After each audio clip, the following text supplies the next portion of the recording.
Hello and welcome to Primordial Harmony, a heavily modified run of Princes of the Apocalypse. I'm your host and 32nd favorite DM, Mike, and on this adventure I'm joined by... That's your cue, Nixie. Nix, you there?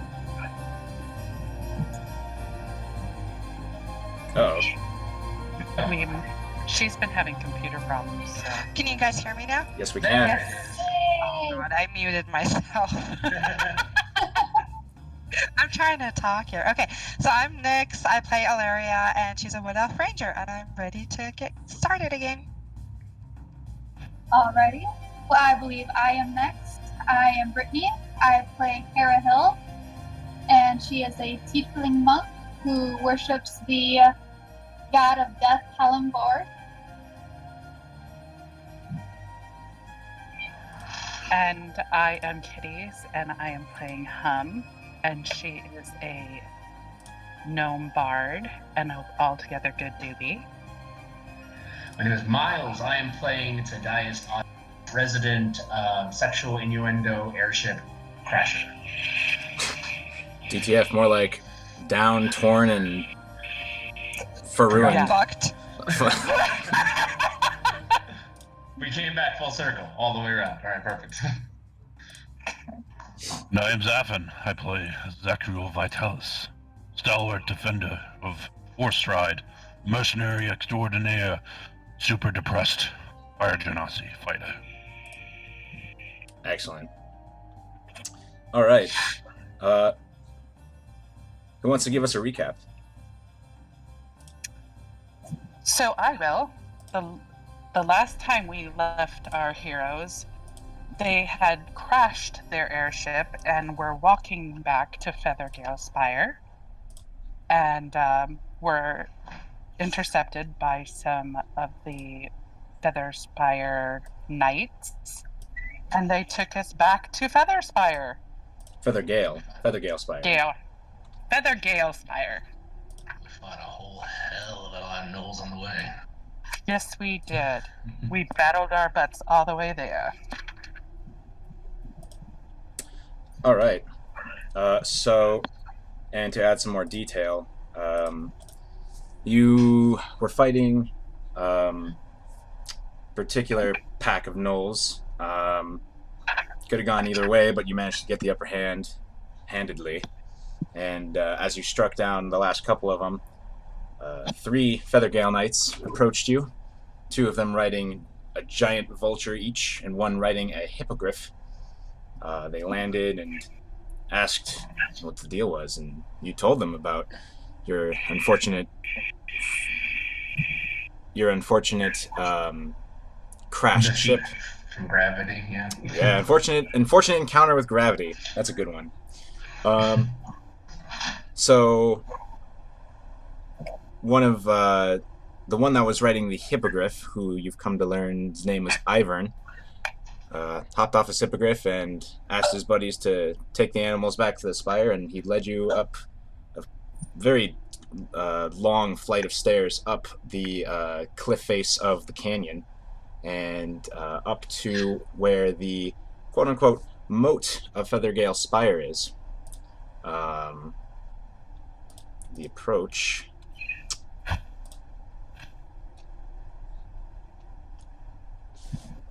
Feathergale Spire rises from a pillar of rock high into the air, the tallest point for miles, easily seen from where you crashed, all the way up until you encountered those 3 knights, those 3 helpful knights. Built from white limestone and embellished in marble, the spire resembles a gleaming sword that pierces the sky. The gatehouse faces the opposite cliff, its drawbridge the only apparent point of entry. Tall, wide windows encompass the bottom level of the tower, absent only upon the gatehouse side. A circle, you notice as you walk to the drawbridge, you notice a circle of open stalls ringing the tower's foundation where it meets the rock. Above each stall, a sculpture of a hippogriff in flight leaps from the tower's base. So I'm going to bring you to the page. Make sure the stream's saying it. Scroll down. All right. Oh, where base up. There you go. Scroll down to the bottom. Okay.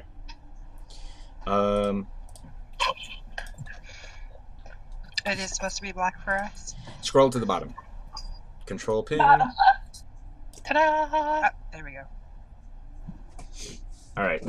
So Ivern leads you across the drawbridge, and he approaches the door, and he gives a hearty knock, and you hear a feminine voice from the other side, muffled by the wood, call out, "Who goes there?" And you hear Ivern say, "Ivern, Savra, it's Ivern. We have guests."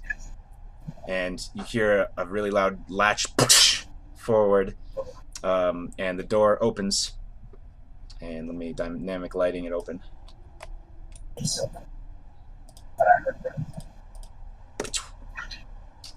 And she's actually standing right here. She is when the door opens, the first thing you see is this brunette woman in the same kind of gear as Ivern, and she smiles as she sees the five of you, and she says, "Welcome to Feathergale Spire. Please come in. We're starting to prepare for our evening meal." You're okay with dogs, right? And Dominic just kind of like runs up and, or not Dominic, Dante, sorry, runs up and sits like a good dog and goes, and she looks down at, she walks up and she looks down at Dante and she says, "He's house trained? Don't really feel like cleaning up the limestone of, at least not above the stables." I look over at Zachariel and kind of like huh? He shrugs at you. As well as he could be. She says, "If you make some mess, you're cleaning it up." Oh, wait, don't. Alright, fair. And she says, "Well then come on in." I'm gonna like take a quick knee and I'm gonna look over at Dante. Dante, I know we've only known each other a short time. I'm not your owner, and I will kill you. Oh, Wait, what was the condition of... Nothing. I just said I'm not your owner, Dante, and I will kill you. Nothing. I'm just giving him a small little intimidation, and then I'm gonna scratch it behind. Right after you say that, his tail kind of goes between his legs and he kind of shrinks from you. But then when you scratch behind his ears, he returns to his dog happy demeanor. I think he knows common. This is impressive. Anyway, I pop back up and I start walking into the spire. All right.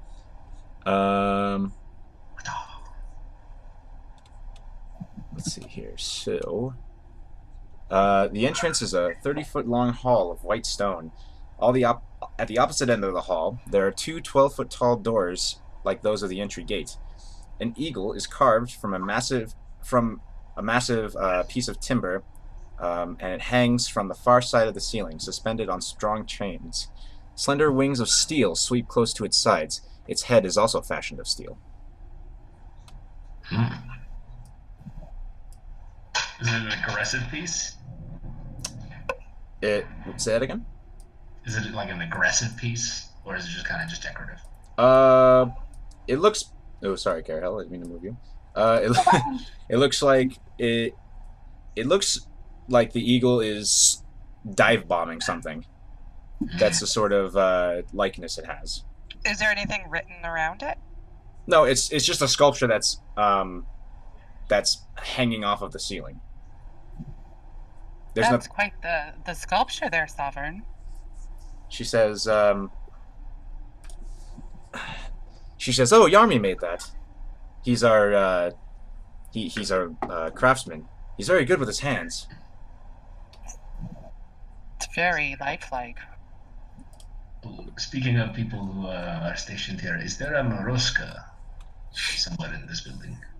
"Oh, Commander Moroska, of course. I'll lead you straight to him if you like." Perfect, that'd be great. Okay. And she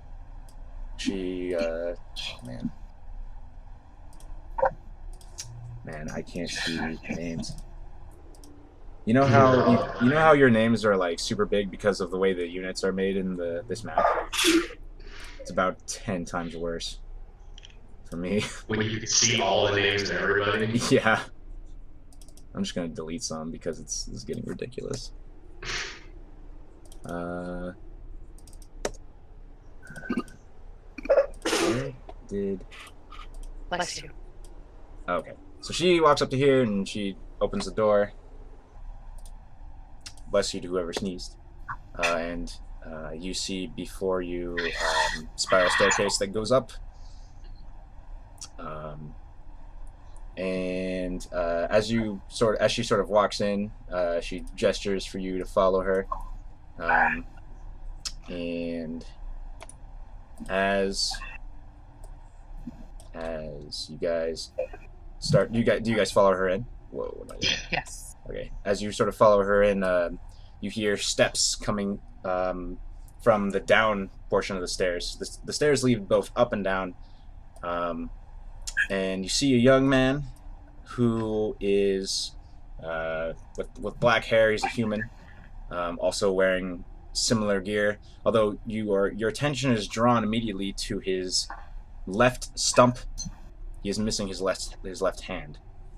He walks up the stairs, looks to Savra, and he says, "Oh, Savra, I finished cleaning the pens and I got all of the animals fed." And Savra replies to him, "Oh, very good. You can take the rest of the night off if you like." And he says, "Well, if there's anything else you need help with, I'm here to help."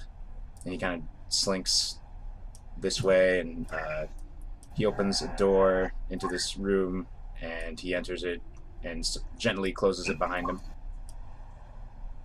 And Savra turns to you and says, "Well, that's Kef.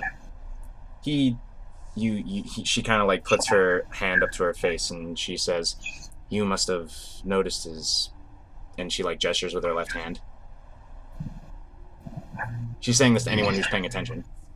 Wait. Yes. Yes. She says, "Don't really mention it if you can help it. He had an accident. He lost his hand, and her expression kind of darkens, and he lost his hippogriff. He helps out as much as he can. He's a great man, but Yes, of course. she like gestures like, don't worry about it." And then her expression sort of brightens again, and she says, "Well, let's go up the stairs." And she starts leading away. I'm gonna follow the stairs. So you go up the stairs, and on the second level, she continues up the stairs, but you notice there is this sort of opening that kind of turns into a half circle, and then doors that probably lead out into rooms in the second level. And then you continue up, and on the third level you notice this sort of circular room that surrounds the spiral staircase with 4 doors leading in different directions. And then you get to the pinnacle. And I'm going to quickly take you guys off the page for just a second while I put your tokens there. And make sure the stream... Okay. Oh man, these names are like ridiculous. And there's whole dungeons that are like, that have this, so I'm just like, oh, man. Everyone's name is Bob. No. I'm probably, like, for your characters, I'm probably just gonna remove the name tags. That works. So that I can see. I don't have to, like, shorten the names of the NPCs and the enemies. Oh, man. Call them all Bob. Well, I mean, if I do that, I'm gonna not know who they are. Okay, so I'm gonna take it back. And I'm going to... Oh, you're right there, I think. Or the stream's right there. Okay. So you guys get to the pinnacle of the spire. And there, you notice... Momentito. The apex of the tower, the stairs terminate at a round stone gazebo that continues upward with a needle-like minaret. Beyond this enclosure, a small lawn grows upon the top of the tower.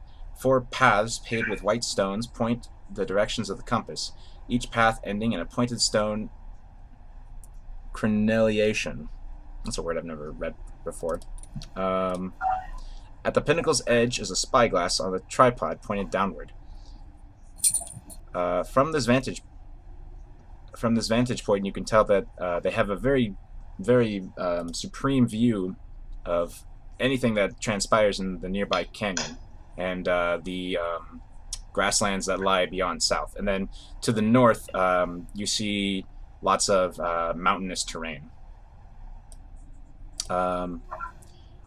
Looking at the tripod from where you guys are, let me make sure that... Okay, so you guys can move your characters. You guys are there, right? Doing your shit thing?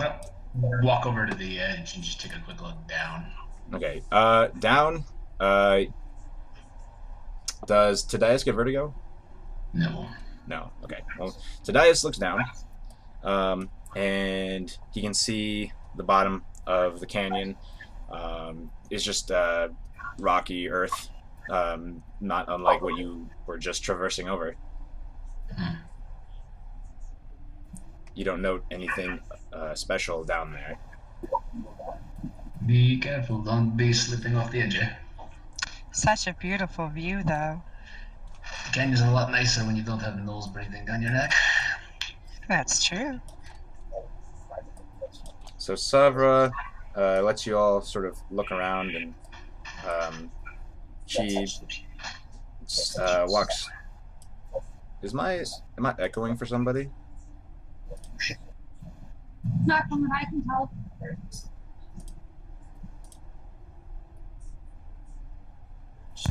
Do you have your stream volume on in the background?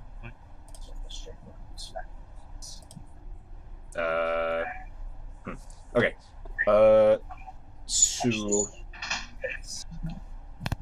Savra walks over here, and she looks at a gentleman that's looking at the tripod. He second.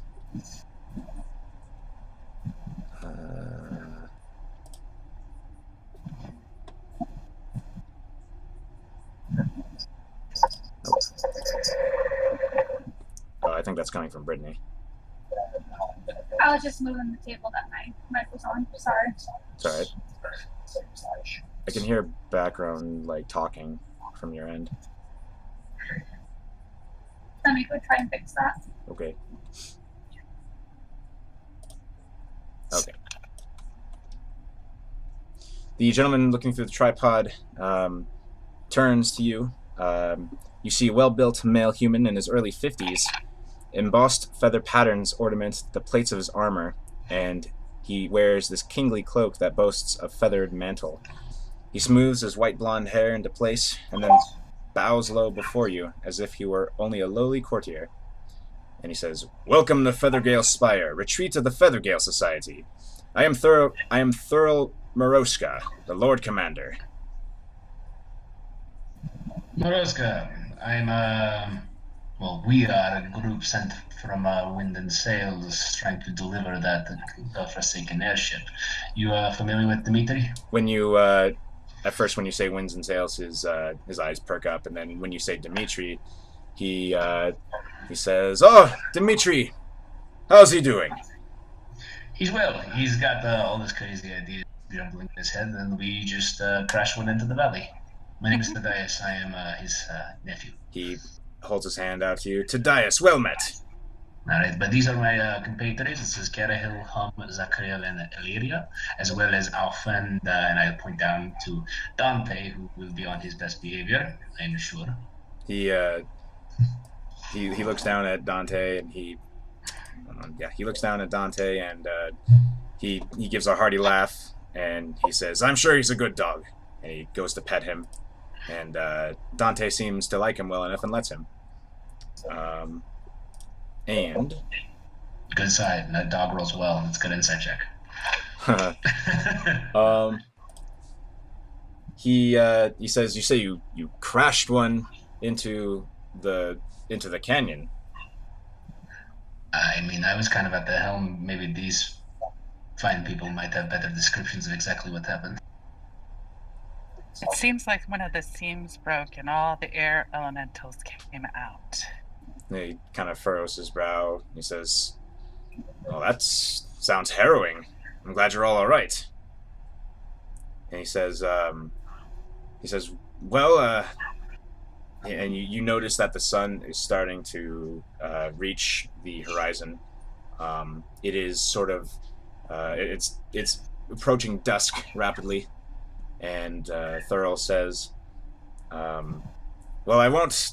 I don't think it'd be wise to go over there now. It gets foggy and chilly at night. But why don't we see what we can do?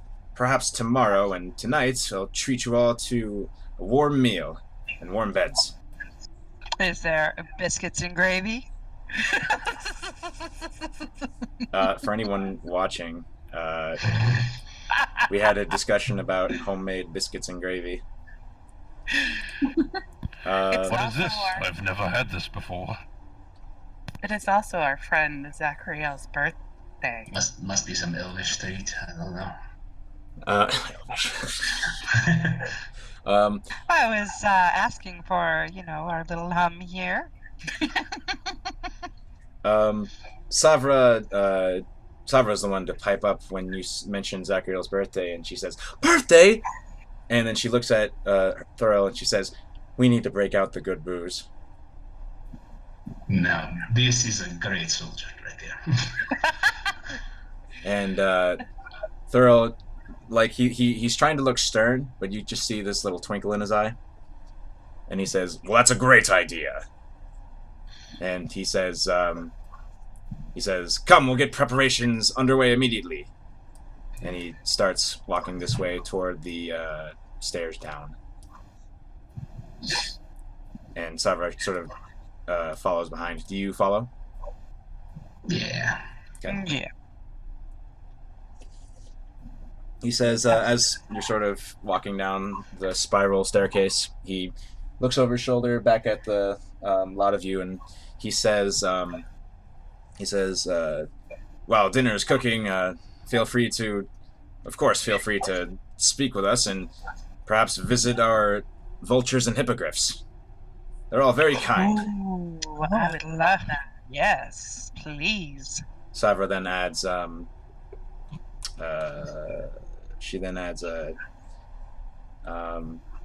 says, "Kef would love to show you them. He takes care of them while, he does a lot of caring for them while we upkeep the spire." And you guys get down to the bottom, and I'll drag your tokens there again, real quick. No, I mean, it doesn't really matter if I... And prepare yourself. Okay, you're back at the bottom. Scroll Sorcery. down. The sorcery of Roll20. Mm. Alright. So, who's doing what? You guys sort of have some quote-unquote downtime before dinner is served. Well, I guess we should go and find Kef. I want to see those hippogriffs. Savra, is there a place where one might be able to get armor for a dog here? And she looks at the dog and she sort of blinks her eyes.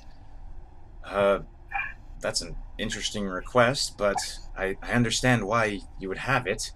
And then she she gestures to this door, and she says, "Well, that's Yarmi's workshop. Perhaps he can help." And then she approaches said door, and she gives a knock. Oh, that's Ivern. And she gives a knock. "Yarmi!" And then you hear, "Come in!" And he says, "Door's open." She opens the door, and I dynamic lighting it open. And you can see inside is a workshop. Lots of tools and materials neatly organized. And you see a brown-haired human working on a bench with he looks like he is using a press to toughen up some leather. It's a darkened black leather, much like the gear that they have. He turns to you, Hum, as you enter. Excuse me. What's his name again? I'm sorry, I missed Yarmy, spelled with a J. Here, let me put it in the chat. Yeah.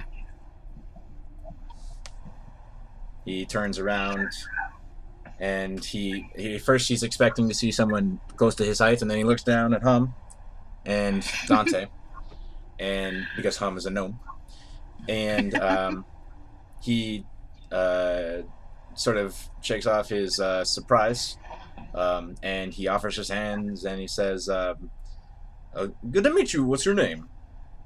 Hi, I'm Hum, and this is my friend Dante here. And Dante goes, And Dante, really, he's our battle puppy, and he has no armor, and I'm afraid that he'll be harmed if we don't get him some.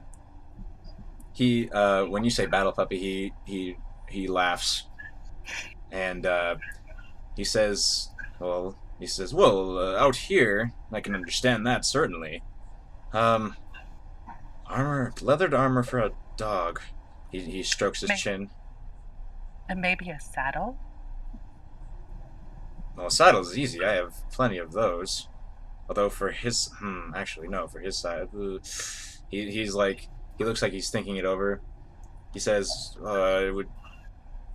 he looks over to Savra, and then he sees Thurl, who is he's sort of. Is anyone going to talk to Thurl after I conclude this scene? Out of curiosity. Not immediately, probably. Maybe late over dinner. Okay, so then he sees Thurl chatting with Ivern about what they were doing today. Everyone there can overhear just talk of flying techniques and hunting down several beasts for dinner. And so Yarmy sees Thurl, and they lock eyes, and Tadias, you notice him give this gesture of like, go ahead. And Yarmy shrugs, he smiles, he says, it will take me about a day. You mind? Oh, I don't mind at all. And we'd be willing to pay you. He says, well, that would certainly help. I'll give you a price once I figure out what I'll need. Okay. But it sounds like an interesting project. Well, being a gnome, it's a little hard to get around with all these tall people around. But Dante and I are going to try something. He nods, looks like he understands, and he says, well, no, all right. I'll see you at dinner then, huh? Thank you so much, Yarmy. And I assume you're like turning to leave, or? Yes. So he waves, and he starts he just starts like doing something with this project, and then he says, I'll see you later, and then you leave. Bye. Anyone else want to do something? As Hum is walking out, I kind of like squat down and ask her, do you think you can develop armor for alcoholic bottles? Because right now we've lost more of those than dogs.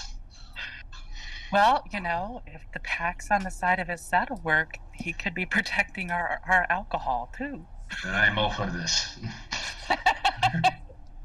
Thurl sort of he overhears this, and he turns to Tadias and he says, you lost a bottle in that crash. Alas, it was our only casualty. Will be sorely missed. Well, at least whatever Dimitri developed is relatively safe. he says he then his smile brightens and he looks at you, Tadias, and he says, I've developed while I've been out here, I've tinkered a little bit with artifice myself. I've come up with something interesting. I might show you at dinner. Please do. And he turns and he says, well, I'll see you all later. I'm going to return to the Pinnacle. I enjoy my time up there.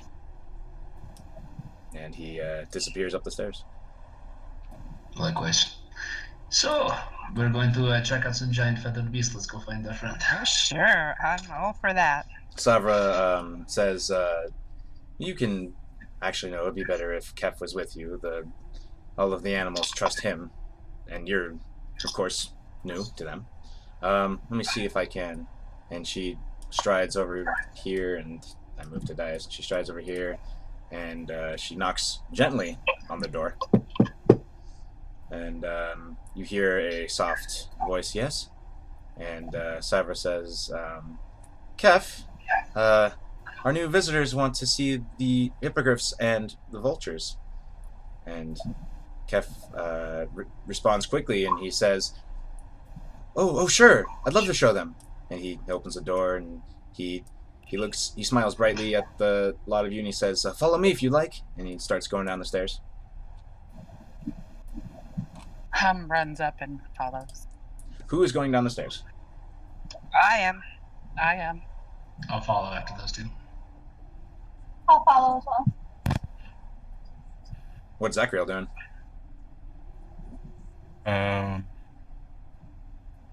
You mentioned something about cooking last week. Are you still doing that? Yeah, you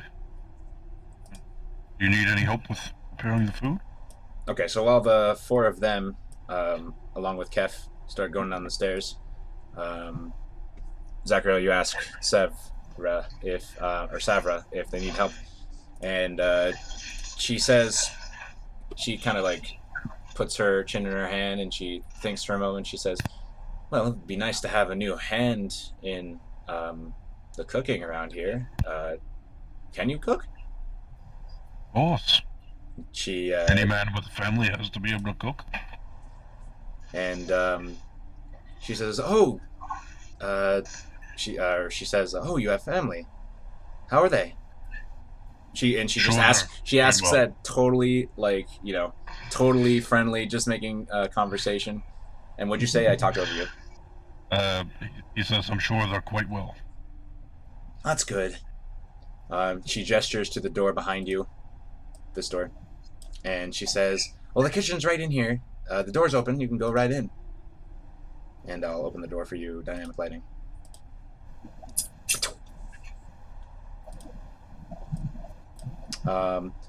And you see in there, you see two men. They're not.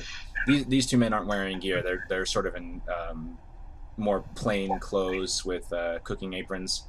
One of them is looks like he's cutting carrots on the counter there, and over here, this gentleman is actually. Make sure the stream can see this.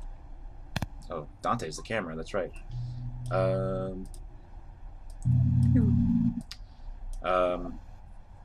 So this guy is cutting carrots. This guy is preparing meat on this counter, and you smell what smells like a really good blend of spices being probably boiled. Not the spices themselves, but like there's like some kind of cooking going on. You smell aromas in the air. And the gentleman cutting the vegetables looks up at you and he says, "Oh, hello. Don't believe we've met." Oh, yes. My name is Zachriel. I'm here with my friends. We traveled here. I'm here to help you cook. Oh, well, that'd be very helpful. Thank you. And he turns to this sort of basket of assorted vegetables, and she says, or not she, he says, we're doing, we'll be making. I need to think of.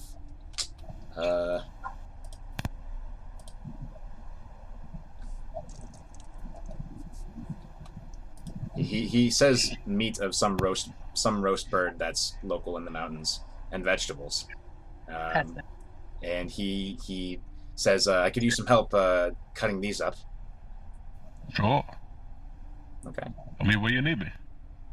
He gives you a knife and he gives you veggies, and he instructs you that he wants them diced, and we'll cut to the rest of you heading down He goes to give me a knife, and I pull out my cooking utensils from my bag. Oh. He says, he says, oh, you don't have to use your own kit if you don't want to, but if you preferred, go right ahead. Just comfortable, that's all. He purses his lips and shakes his head in that manner of course, no worries. He just gestures and lets you get to work. We'll cut to the other four. And Kev. And Dante is going to have to be there because he's the camera. Oh god.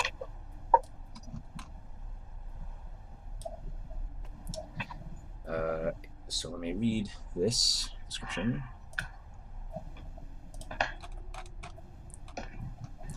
Circular landing surrounds the central shaft of the spiral staircase.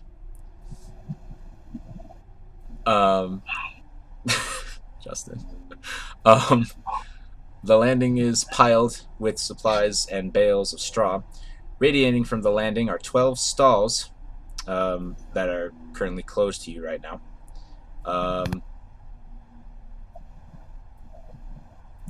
And Kev walks in and he says, well, there's a hippogriff or a vulture in every one of these, well, almost every one of these stalls. Let me show you Ace. He walks over here and he opens this door, and within you see a giant vulture just chilling on the ground, like, you know how birds sitting like that, and he's eating what looks to be this feed, and he lowly coos as he sees Kev, and Kev says, "Hey, Ace," and he walks up to the bird and he just sort of strokes the side of his head, and the bird slowly coos, and he turns to. All right, can you guys see? Or okay, and he turns to you guys, and he just gives a smile.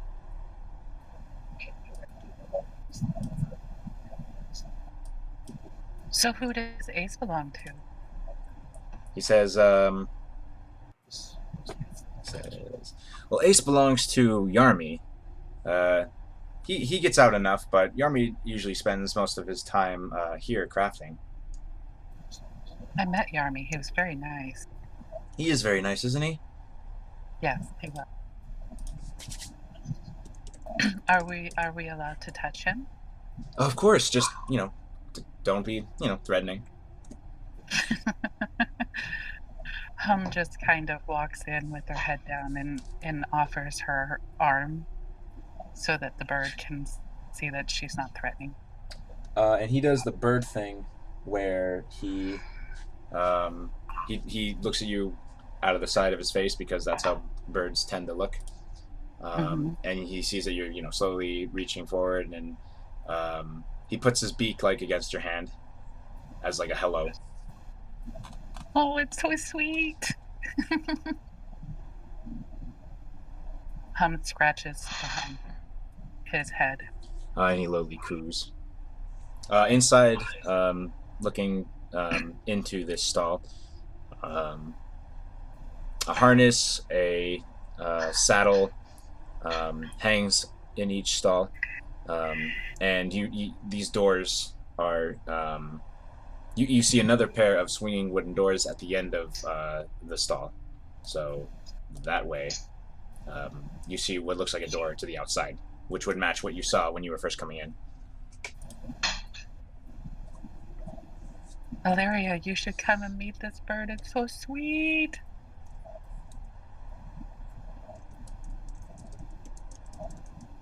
Okay, I walk in beside Tom.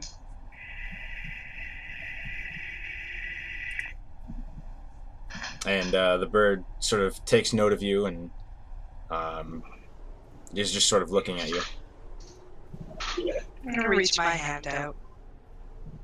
He sort of just like brushes the side of his face up against Illyria's hand. That's a good boy. And he says, does anyone else want to do anything? Because I have a feeling this might actually drag if we meet every single one of these guys. What was that? I'd say meeting one would be enough for saying we've met all of them. Okay. So he goes and he introduces you to every single one that's here. There's 12 stalls, but one of them's empty, and he opens it, and there's this moment where he opens it, and he says, and he gets like really excited, and he introduces you to. Hold on, let me make sure the stream's saying this. He goes to this door and he introduces you to a giant vulture named Nibbles. Then he goes to this door and he introduces you to another giant vulture named Socks. Then he goes to this door and he introduces you to a hippogriff named Wizard. Then he gets to this door and he's so excited, he says, he doesn't really realize what he's saying. He says, and this is my beauty, my hippogriff star, and he opens the door and it's empty. And he just sort of sighs and never mind. And then where is Star? If you don't mind me asking. He kind of like, you notice that he takes his left arm with the stub and he hides it behind his back. It looks like he's not even consciously doing it. And he says, about a month back, there was an accident. And he heaves a sigh and he says, "Well, it's okay. Don't worry. I'm okay. Let me introduce you to the rest of them." I'm sorry that happened to you.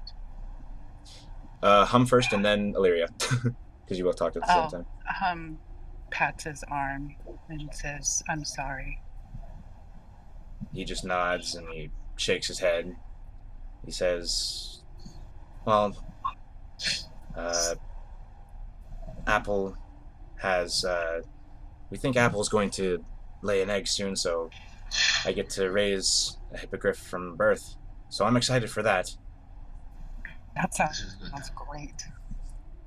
So he continues on, trying to not dwell on this, and he introduces you to a hippogriff named Carl. Then he introduces you to a giant vulture named Nina. Then he walks over here. Let me move Dante so that the stream can see. He introduces you to another giant vulture named Mystery. And then, sorry, that's a bad SpongeBob reference. And then he introduces you to a hippogriff, and he says, he opens this door, and I'll just dynamic lighting open for the heck of it. And he says, "Oh, this is Apple." And you look in and you can tell that this hippogriff is heavily pregnant. Like, it looks very, very not malaise. There's a word that I'm trying to think of. It looks like, or she looks like she's very slow. Very, slow to move. Can you open it up a little bit? The dynamic lighting is pretty... Oh, that's just a line. Perfect. Boom. How about that? There you go. I mean, it's just a token. And it looks like this hippogriff named Apple was chilling. And he just says, "Oh, any day now, it seems. We're not entirely sure, but we know how to care for them." And then he goes on and he introduces you to the rest of the animals. There's a hippogriff next door named Kalar, and then a giant vulture named Patches. And then finally, the last animal in this little ring we are doing here, a hippogriff named Gideon. And you all sort of, pet and make friends with them. And especially with Kalar, Dante seems to make good friends with all of them as well. And lots of polite, friendly pets are had. I'm going to go back to Zachriel real quick. So we cut to Zachriel doing food prep. Oh man, what's going on? So, did you have a thing you wanted to do, or? Yeah. So while I'm chopping the vegetable stuff, I look at this gentleman. I don't believe I got your name. He says, "Oh, I'm Radgif. Nice to meet you." Right. Nice to meet you as well. Tell me. I don't see many spices around here. People here not akin to the hotter side of life? He says, "Oh well, we have salt and mustard seed," and he walks over to here and he opens a drawer, and it's filled with jars of different stuff, and he says, "Have a look in there." Would you mind if I did something? He kind of frowns, like not a oh no frown, but like a sure. And he shrugs. He says, "Sure, go right ahead." Have you ever tasted any food of the Genasi? He blinks. He says, "I didn't know they had. I didn't know their own delicacy. I didn't know there was a whole culture." He gets sort of excited and he says, "Please, I'm very curious now. Go ahead." I must warn you, it's very spicy. He says, "Oh, we'll be fine." Alright, well, what I need is some of that steak meat you have there, just some of it, whatever you're not using. And I start digging through the drawer, looking for the spiciest stuff I can find. You find, like, you have to look in the back, and there's one particular pepper that you're familiar with that gives a lot of heat. Ah, there it is. You do have a fine stock, Radcliffe. And Radgif looks over to the other gentleman who, at this point, is setting up a pot, not a pot, a pan with finely, like, a prepared, like, bed of meat and vegetables and spices, and he pours, like, some vinegar and some this sort of, it smells like this sweet juice, probably from some sort of fruit, into it. And Radgif says, "Jared, do we have any extra?" And Jared says, "Oh yeah, we do." And he walks over and he gets he sort of ducks under, and he from this sort of spot that seems like it'd be the coolest place in the building, he pulls out on a piece of paper this pretty decently sized slab of meat, and he slowly, or he gently hands it over to Zachriel. Excellent. Thank you very much. All right. So what are you planning to do, Zachriel? All right. So what Zachariel's going to do is he's going to cut this portion of meat up into small, almost like bite-sized cubes. He's then going to grab a pot and fill it up with like a base, some water, stock, and then he's going to take that pepper, or those peppers, and put them in a pot and let that soak, and let the all the juices from the pepper absorb into the stock for say about 10-15 minutes. He's going to take the meat and just flash it over a flame for about 30 to 45 seconds. And then once that's done, he's going to take it and put it on a plate and drizzle the stock over it.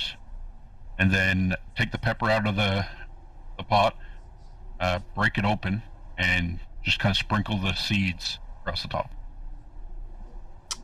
Damn. That is fire. Yep. Alright, so I'm going to ask you to make a check. And the check is going to determine not how spicy it is, but how well it comes together. Yeah, well, just so you know, it's essentially a play off tartar, so the meat isn't meant to be cooked. Got it. And dogs. And dogs. Are you going to feed this to Dante? I mean, if he'll eat it, yeah. Oh, man. Alright. Roll a... I thought we were trying to keep Dante from having accidents. What attribute do you think this would be based on? I've been trying to look it up. There's nothing in Xanathar's about... Oh, wait. Yeah, because I have it set to query, so it'll just be whatever. Nope, nothing in Xanathar about cooking utensils. That's annoying. Well, I guess it would probably be intelligence. Alright. Since you have plenty of time and it's just... Yeah. Alright. Ugh. Oh, dear. Well... It certainly looks hot. It certainly looks like it'll taste. How well it'll taste, we'll see. Cool.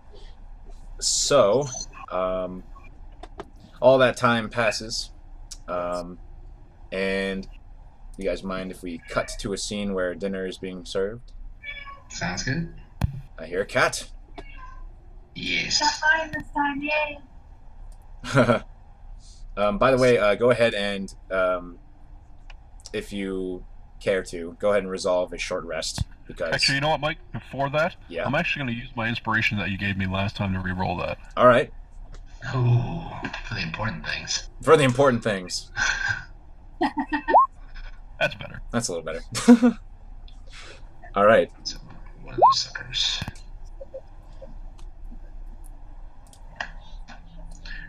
Wow, that was pretty awful. Okay.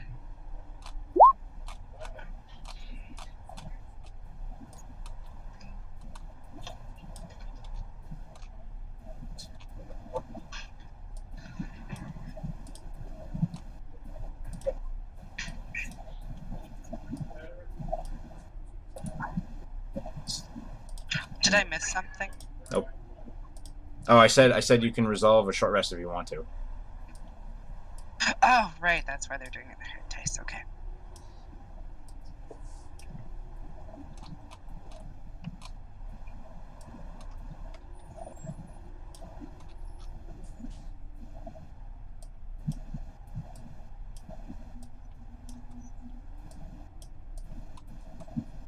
Oh yeah, but you're at full HP, so you're fine.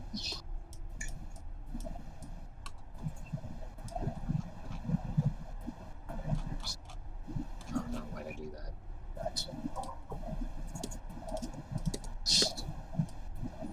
Short rest, I can keep them.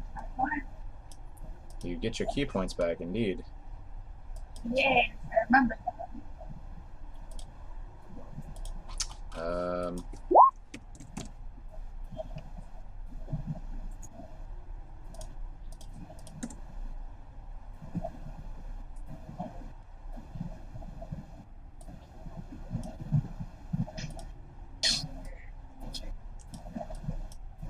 I'll be right back, I think.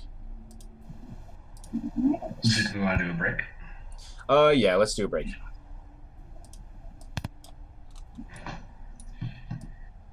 Oh, I'll be back in 5 minutes. I'm gonna go pet that cat.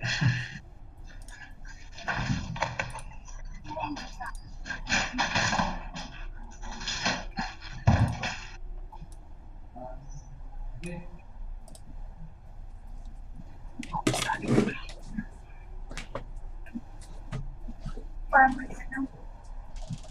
Where am I right now?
What is that?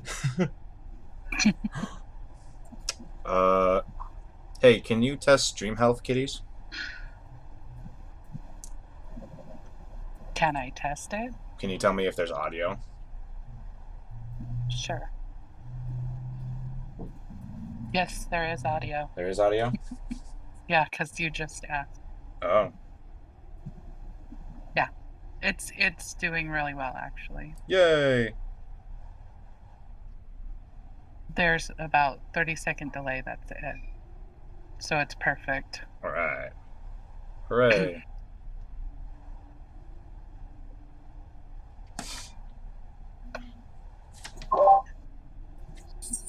Uh...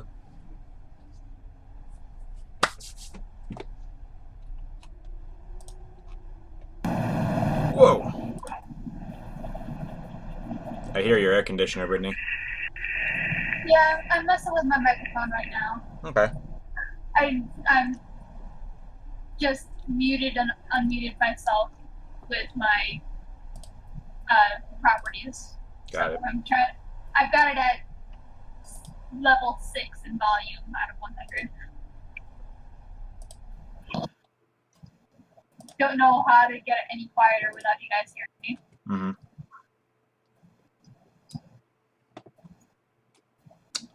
Well, not combat music. It's not combat time. Yeah, now I've got it at level 3 and I still see a green circle going around my hair, my head. When you're just not talking? Yeah. Got it. Miles is crashing back. What is Miles doing? I tell you, he's crashing back into his seat. Oh, okay. Yeah, Cool. I was just moving my headset. It was on my chair. Got it. Just to twist the dagger a little bit, the broccoli turned out really good. So I'm good.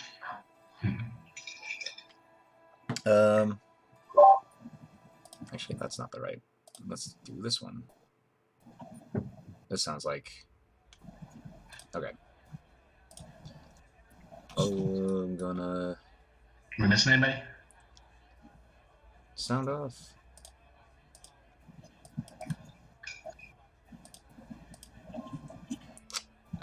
Players sound off. Miles here. Hum's here. So usually in the sound up, you do it alphabetically, but Justin, you here? He might Sounds be. like we got a second. Sounds like he's AFK. I also haven't heard Nick's. So I think we're missing those two. Alright. Well, that gives me time to set up a thing. Bless you. Are we still on break? Oh, you're here. Now we're trying to get everyone back in right now. Hey, Mike. What's up? A good name for a primal god of Earth. Well, one comes to mind immediately, but if I say it, it's a spoilers. Oh. Okay. So here's what I Rockgar. So, for primal fire god, I have Ragnus. Primal water, Aquarian. Primal air, Temporian. Oh, you're talking about your game, okay. Yeah. Something with Terra in it, maybe? Yeah. Ooh. Terrarius. Curious, I like that. tartar sauce. Tartar sauce. Also, do you think it's too cliche to have two warring kingdoms, one being human, one being elves? I mean, there's nothing new under the sun, so go for it, man. D&D is built on cliches. Yeah. Subverting it was the fun part, is you make it seem one way and then you change it afterwards. But selling it Make as cliche versus elves one of my Well, the idea is the humans are going to be like super religious zealots, so they're actually, not to offend anyone, but they're basically following Catholicism, and the elves are going to be masters of arcane, and they're like in a technological boom right now, so they're making all this high fantasy technology while the humans of the world are sticking to their roots. So we're gonna have a crusade and burn all of you.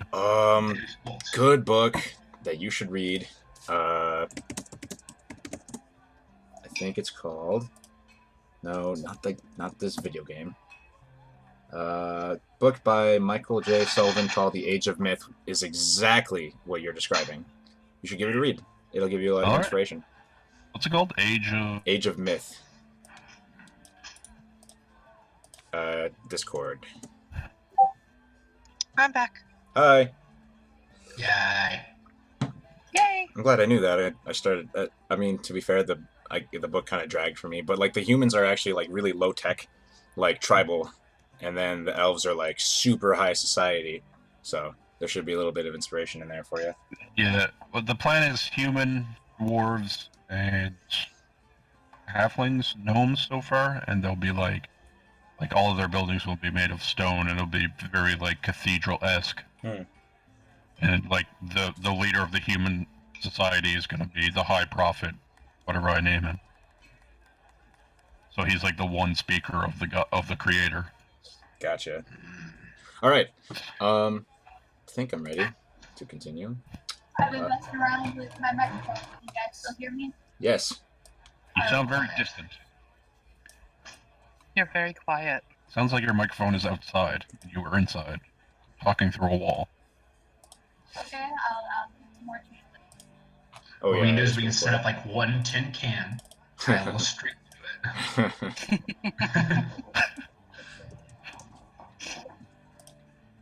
Tie a little string. Is this any better? Yes. A little better, yeah. I might just go in the settings and turn you up a tad, but Yeah. Well, I already have her on 200%. Oops. I have her at like 120. So Now I have her. I just knocked her up to 200. 140. Let's try 140.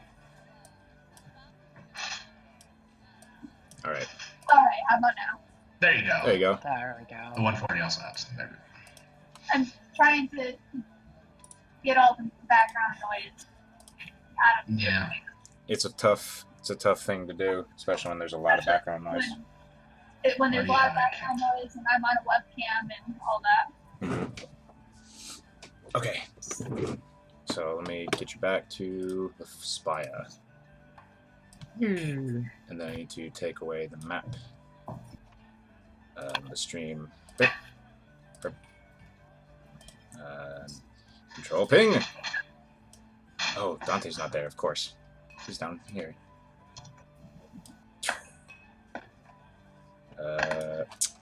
Buttons. There we are. There we go. Okay. So everyone sits down, and they're all sort of. They all seem to have like their own sort of dinner gear, and they're clad in these really fine-looking garments that are made of this really nice velvet with sort of feathers intermingling on like a cape on their back. I feel they're dressed. Yeah, they're very well dressed. Thurl sits at the head of the curved table, while a couple other tables for overflow are sort of at the sides, and Kef is actually helping set everything up, and despite lacking a left hand, he's doing a really good job of bringing food up from the kitchen and setting it down. And everyone starts to set their plates up, and Thurl at the head of the table. Oops, don't want to do that.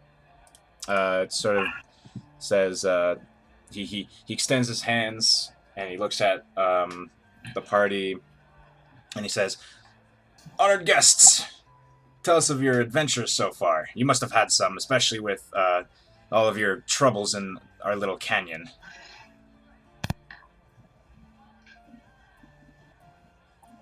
Oh, the gnolls. Yeah, that was a lot of fun. Quite a number of them out there. And he says he kind of he detects the tone from Illyria. He looks a little embarrassed. And he says, no, I do apologize for that. And we haven't paid much attention to that whole blasted canyon in the past couple of months. We've only been paying attention at night when the manticores move. There's a den of them that we managed to dwindle down to just one.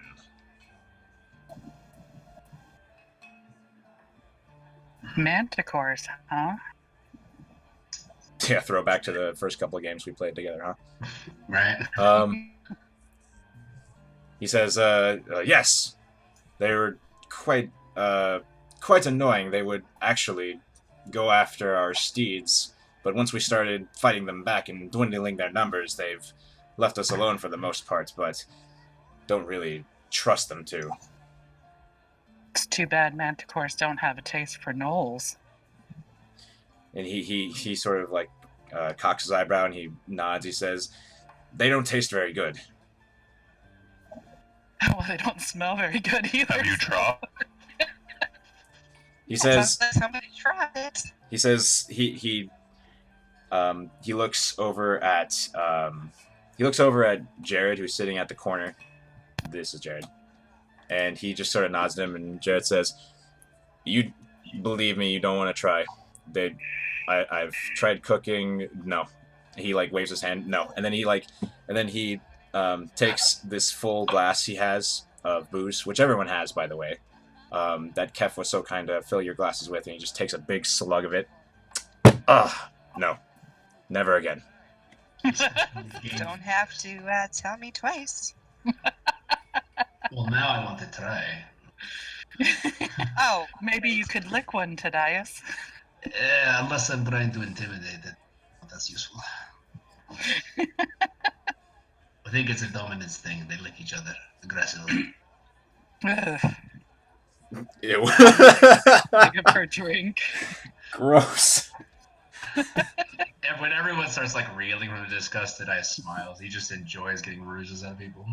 Yeah. One of the other Feathergale members, like this one here, pretty much had the same reaction I just did.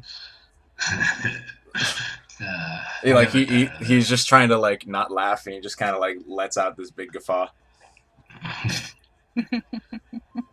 And he says, if you're gonna be here a while, I'll toast you if you eat a piece of gnoll. It will be done, but for right now, we do have another. And I kind of stand up and I raise a glass to our very hot-headed friend Zachrael, who is celebrating his. Hey, what year is it?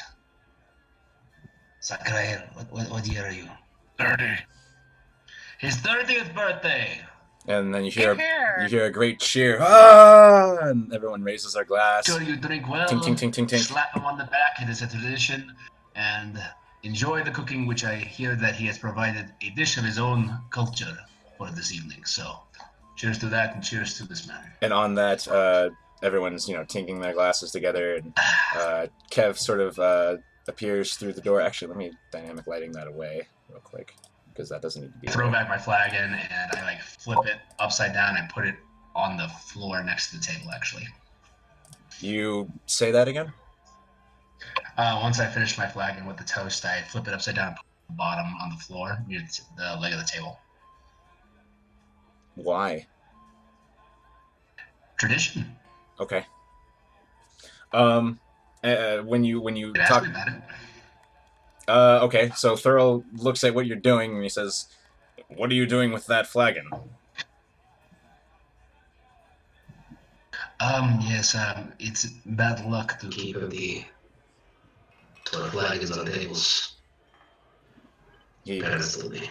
he sort of blinks and he says, and he takes another sip of his and he nods and he says, "Oh, all right, all right. Well, we'll see what luck it." And then you start talking. He like clams up.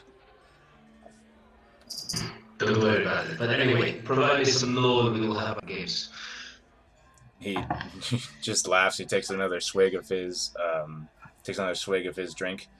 And as I was saying, just as Tadias mentions the dish that Zachariel made, Kev comes striding through into the great hall, and he has the platter in his hand, and you look at him, Tadias, and you notice his eyes are watering, and he's like, "What do you, Zachariel?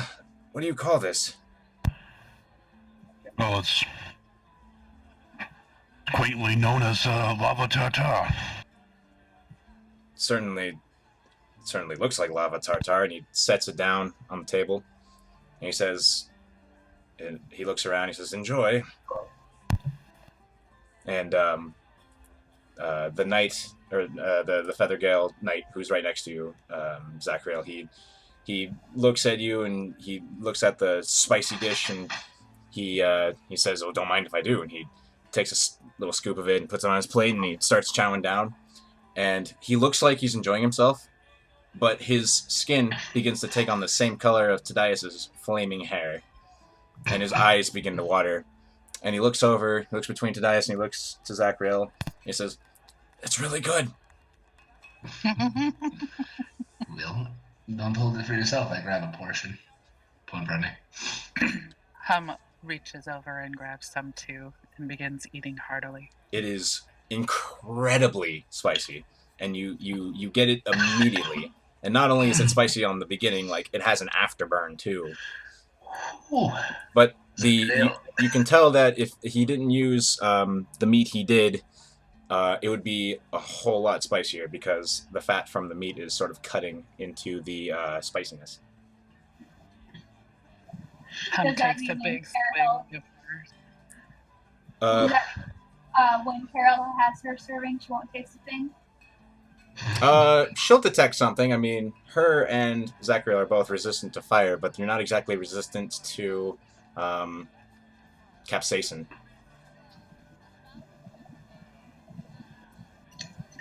Well, So you do. It does. It is spicy to you too, but it maybe it just doesn't make your eyes water.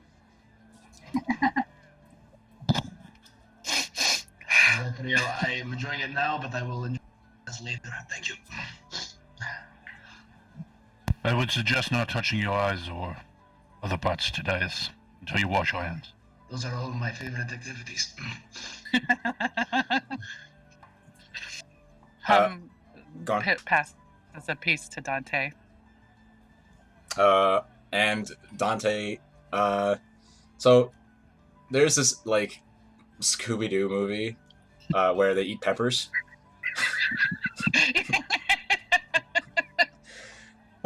He takes some of the extremely spicy meat and he swallows it, and his tongue just starts going out, and he looks like he starts pawing at you, Hum, and he looks like he's very thirsty. He's like, She pours some of her alcohol on the floor for him to lick up. and That's he unusually cruel. the alcohol. Oh, No, man, alcohol's the best thing for capsaicin. it's true. Fat and alcohol will cut heat.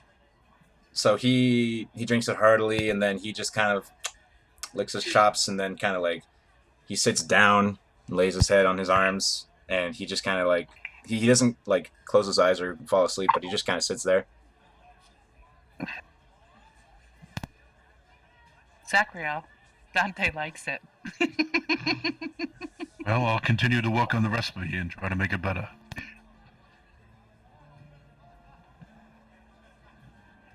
As she's leisurely eating her very hot dinner, Carohill finally decides to ask everybody, "Hey, what's a birthday?" It's the day you were born. What exactly does that mean? It's a relative celebration. Over the cycle of a year, the day you are born holds significance because you have persevered another year. So to celebrate that, cultures unite and drink and food and celebrate the person and their significance in their lives. People actually do that? Sometimes, yes. Have you never had a family that ever celebrated birthdays? I've never had a family, no. Do you know what day remember? you were born?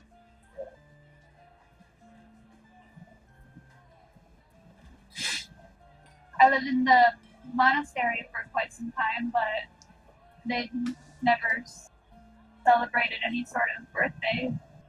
I never, if I had one, I never remembered it for them to celebrate. What is your favorite season? Probably spring. I think it's summer, right? It is becoming spring.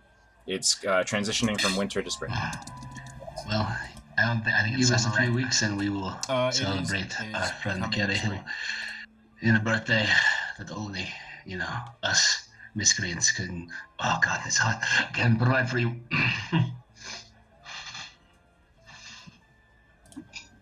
I think I'll like that.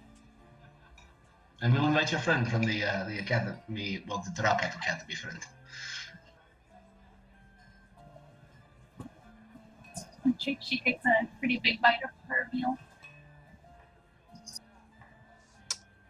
So thorough. Oh, sorry. Go on. So how old are you then, Carohill? Do you know?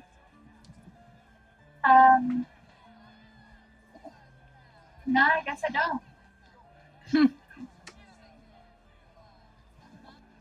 I was staying at the academy for quite some time. When did you become part of the academy? Well, that was when they found me in the forest. They found you as a Not child? at the monastery. Oh, I see. I was staying at the monastery for quite some time when they found me in the forest.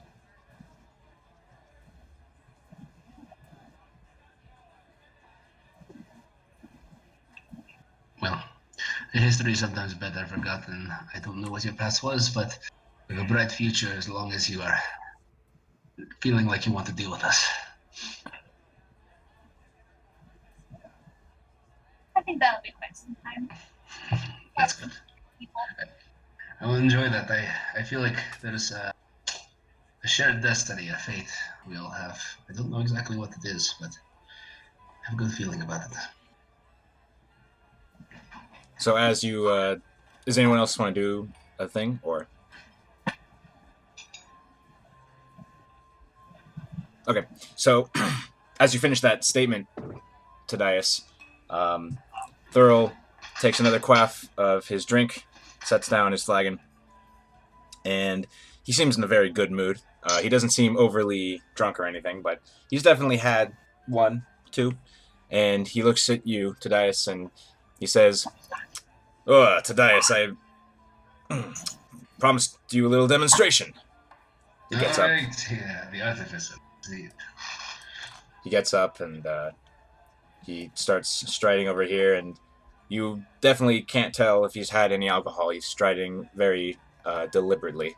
He walks over here. He walks into, walks into the little room where the stairs are. He walks up the stairs. A few minutes pass. He comes back, and during that time, Kef is collecting dirty plates and just being a generally being very helpful, being a sort of busboy waiter type of role. He seems to be very happy to help. But Thurl returns, and you see on his belt, or not on his belt, but on his waist, there is a belt with 4 daggers attached to it. And he says, he gestures to over here, and he says, Greg, can you get the target? And this gentleman here says, oh, sure. And he walks over and he goes behind he reaches behind a curtain and he pulls out this wooden target, and he sets it right there, and he walks over here and he gestures to it, and Thurl happily approaches here, and he sheaths a dagger, or he doesn't sheath a dagger, he unsheaths a dagger, and he does the thing where he tosses it in the air, it flips around, he catches it, and then he looks at you, Tadias, and he gets a smirk on his face, and he says, this is my own design. Or, this is my own design. And he hurls the dagger, and it lands square in the bullseye of the target. And then something interesting happens. You watch as, and you hear this sort of sound, and the dagger, it looks like it's being blown off of the target, and it flies right back to the belt and slips into the sheath.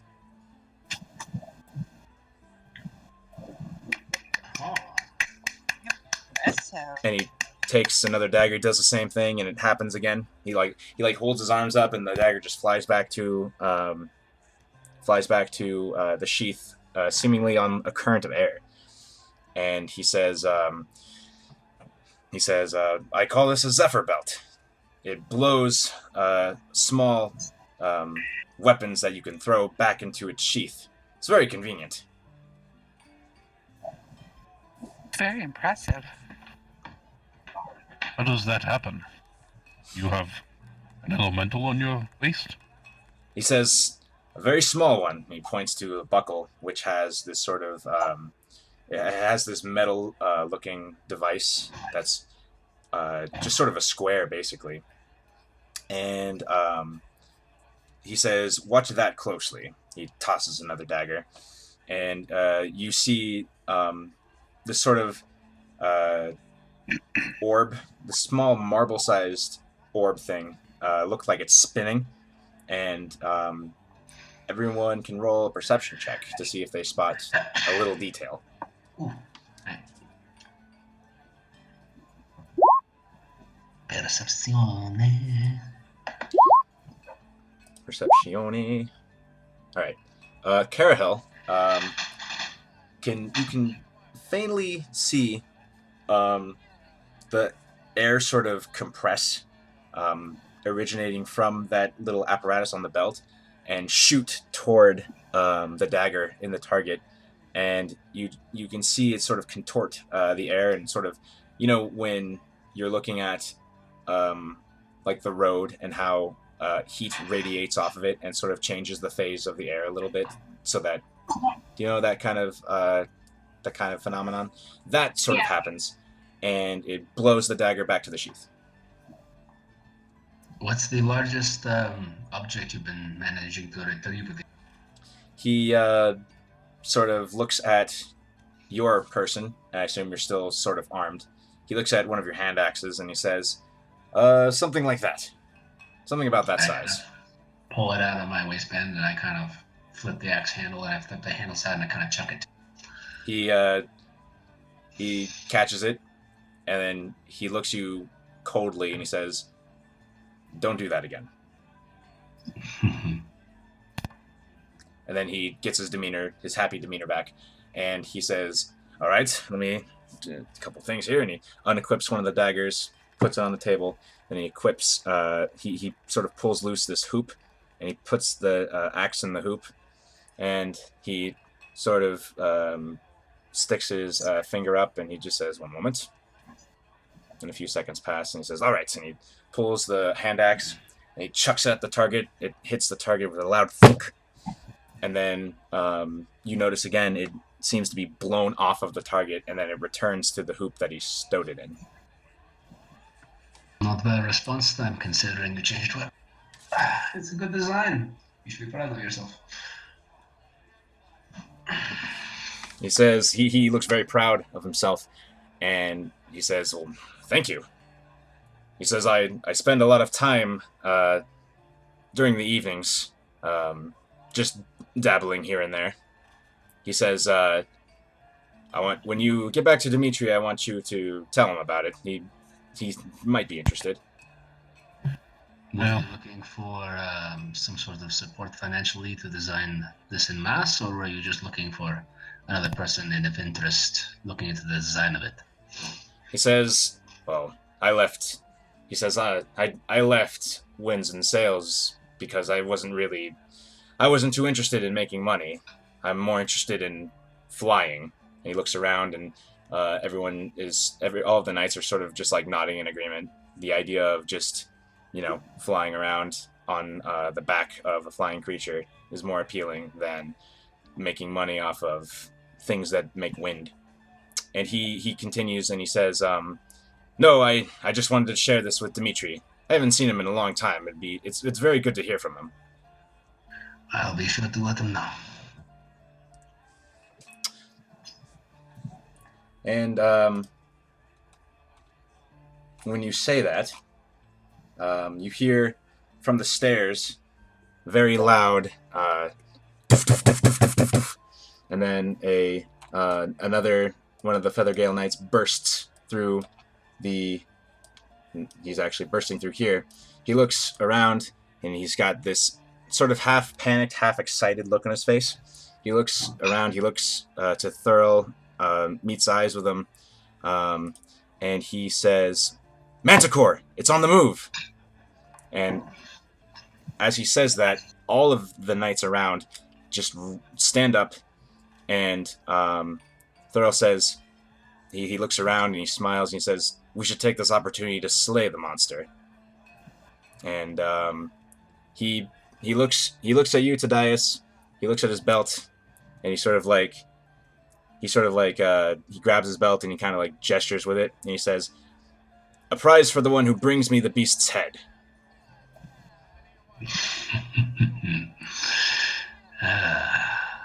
You know how to influence someone. He says, "Would any of you," and he gestures to the party, "care to join us in this hunt?" I'm always up for a good hunt. This wouldn't be a party without some festivity. And he gets this big grin on his face, and he says, "We have." He looks at he looks at Illyria with her longbow, and he just sort of like, "Oh, okay, she has a longbow." And then she looks to Zachriel, notices how you carry your weapons, and he says to you and to Tadias, "We have javelins to spare."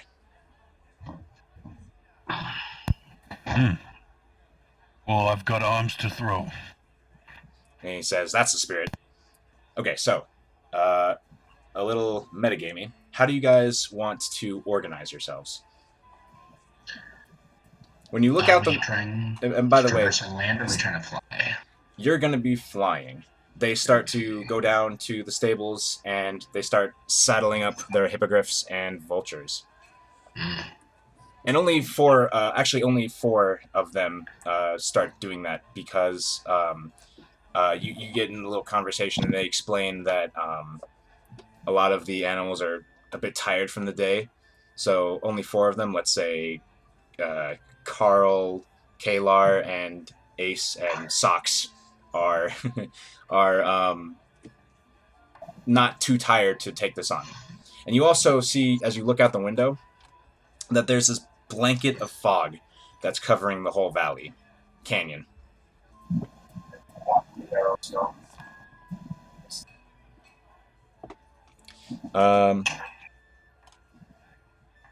So we're getting on their backs. So what they're offering you is for and actually no, let me change that. 5 animals to mount it's going to be sort of like you'll be sort of saddled in the front, and one of the knights will be behind you guiding the mount, and you'll be able to inflict an attack against the manticore should you find it. Now here's a question. Because of you notice that there's very limited visibility, and as you're sort of prepping and getting ready, then one of the knights asks you if you want to be all in the same group or if you want to split up. I think it would be better to be all in the same group. I agree. Group, yeah. Okay. So then let me switch the musics.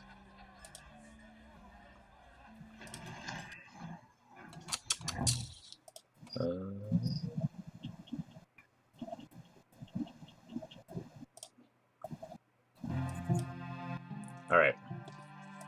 5 Feathergale Knights assemble at the pinnacle. Each mounted upon 3 of them are mounted upon a giant vulture, and 2 of them are mounted on hippogriffs. The moon illuminates the misty canyon below. In the far distance, a single shard of darkness moves, flitting in and out of the mist. Then the shadow sinks beneath the bank of foggy clouds, lost again from sight.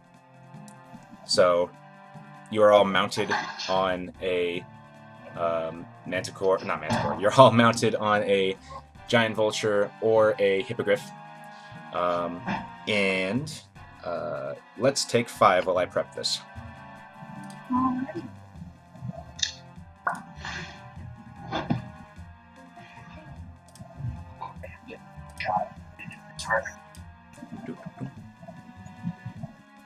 Going to do the BRB sign, if I can get to it.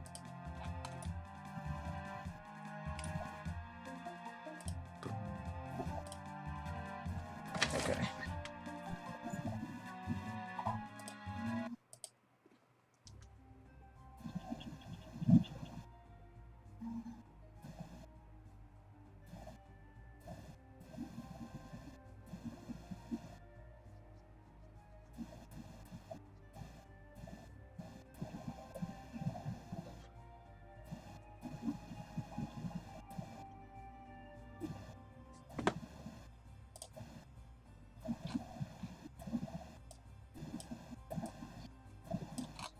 We have 6 people watching. Are we all on the stream?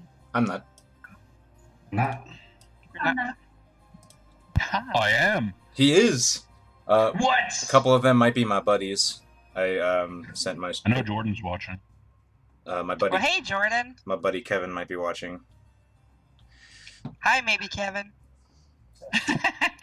Actually, Yeah, let me Kevin's check my Facebook and see if he said that he Maybe got on. Kevin. Your new nickname is Maybe. It's Maybe, baby. It's been decided.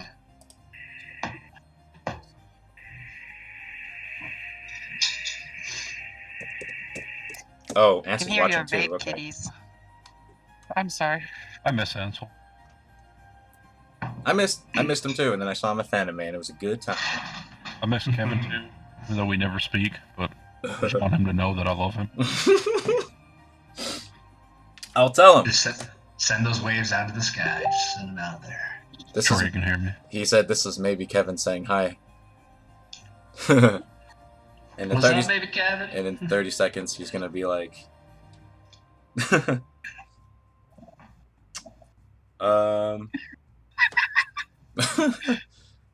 Sweet. It's always a good time. I think I'm ready.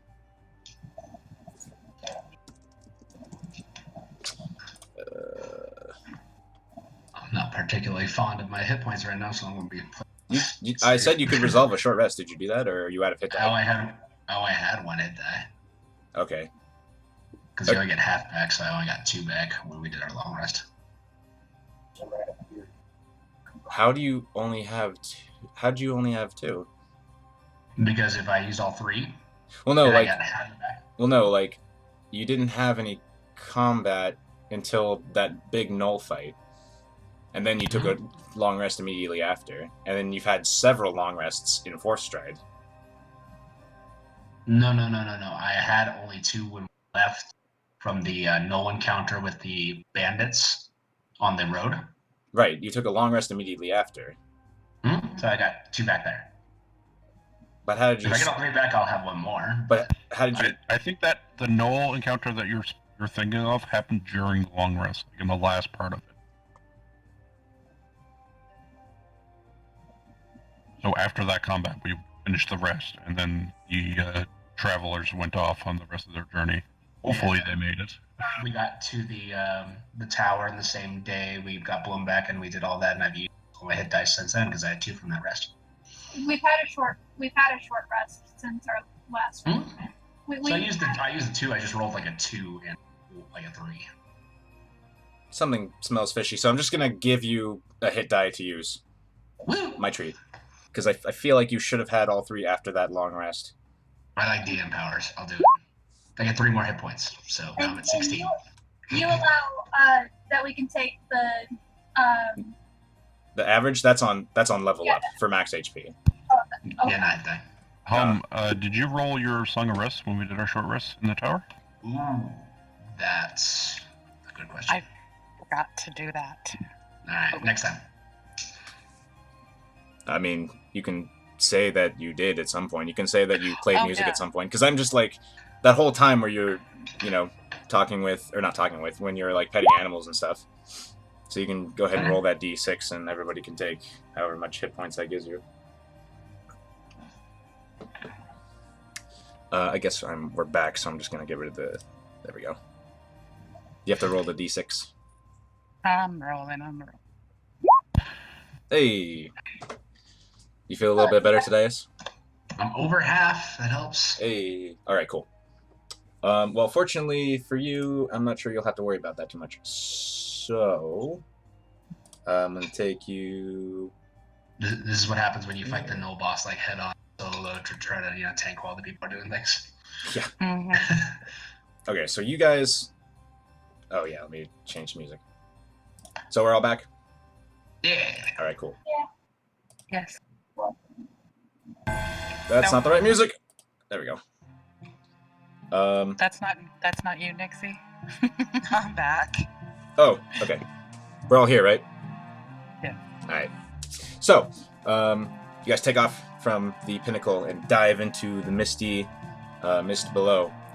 There's 5 mounts flying through the air. You notice that in this mist, there's only about 100 feet of visibility. And you quickly find out that going further sort of separates you from the group. So you're all sort of close-knit in this sort of formation. And... Oh, I don't need that anymore. Oh, no! Where'd it go? Okay. So you dive into the thick mist. Who wants the honors of rolling a d20?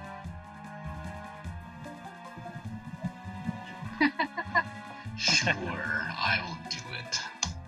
Roll 1, D20. I don't know why I'm on caps lock, but it shouldn't change anything.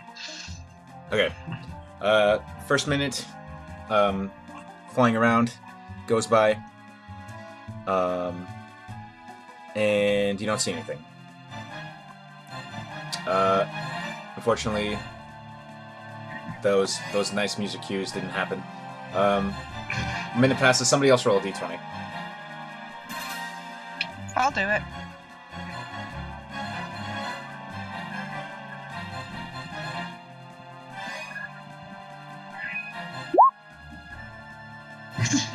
Oh. Another minute passes. Lovely. You don't find anything in this mist. Please roll again. Alright. So you guys get to about here, sort of over the land, and you see sort of materializing through the mist the backside of a manticore. And That's the bad side. roll initiative. Roll initiative. Where the poison comes out. I know. What? Ooh. Oh, I do have a token. Whoops. I didn't see my token on there. Let me roll that. Now the appropriate music. Apparently saying "wata" is what you should do when rolling initiative. Alright, let me get that sheet. Alright, I'm gonna roll another one so you can just change mine, but I got a nat 20, which means I'm still slower than him.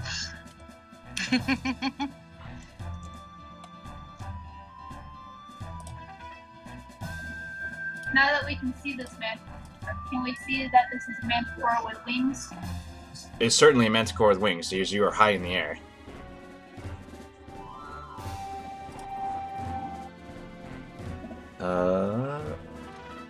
Always advantage toggle. Thank you. Alright, initiative.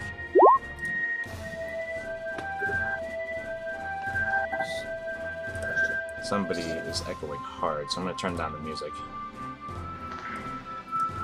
Music is never like me, so I don't think it's me. I'm usually. Okay. Can you remind me why you rolled again, Tobias? Oh, Oh, I rolled again because I rolled- didn't have my token. I didn't see Got my it. token on the map, so I didn't click it. got it. Oh, Manticore got a pretty good roll. What is your... Oh, never mind. I was about to say, what's your dex, Tobias, but he beats you handedly with a plus 3. Zip. Yep. Alright, so he goes first. He sees the... No, he does not, because Oh, yeah. goes first. Wait, why didn't it sort you? Oh, because I didn't have it scrolled. I'm smart. Alright, Hum is first. You are within 100 feet of this... you're within 100 feet of this Manticore. The hippogriff that you're on... let me find out its speed. Hippogriff... Oh, it's H-I-P. Okay. Oh... Its speed is 60. So, what do? The person who is mounted with you, the person who's, basically has the reins, he'll do whatever you want him to do. So you're basically controlling the hippogriff. I don't know if Hum wants to go first. Well, she's out of range at him at 100 feet. So she readies her crossbow for him to get closer. All right. So, Manticore's turn. He travels about 20 feet closer to everyone. But that's all he does, as he shoots some tail spikes. And you know what? I might have made this into a little bit of a slog because I didn't track the HP of the vultures. So give me a second. You want to just give us the HP values so we can keep track? Yeah. That's what I'm gonna do. So, and we didn't actually decide who is on what. Unfortunately, should have done that. Oh, do they have different skills and stuff? They have different. They don't have different skills. They have different HP, I think. Ah, gotcha. Oh, you know what? No, they don't. Okay, so I'm just gonna say they all have 22 HP. Okay.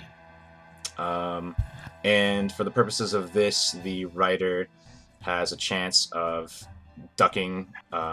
So for the purposes of this, they're always taking a dodge action. So these attacks against the vultures, hippogriffs are going to have disadvantage. So their ACs are 13 each. All right.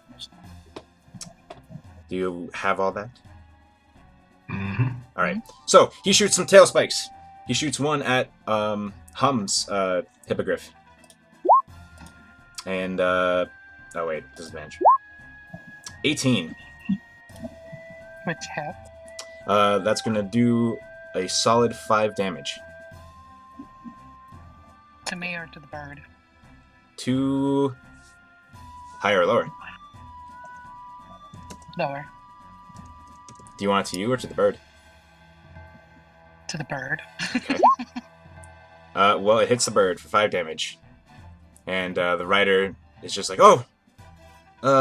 He sounds a little panicked.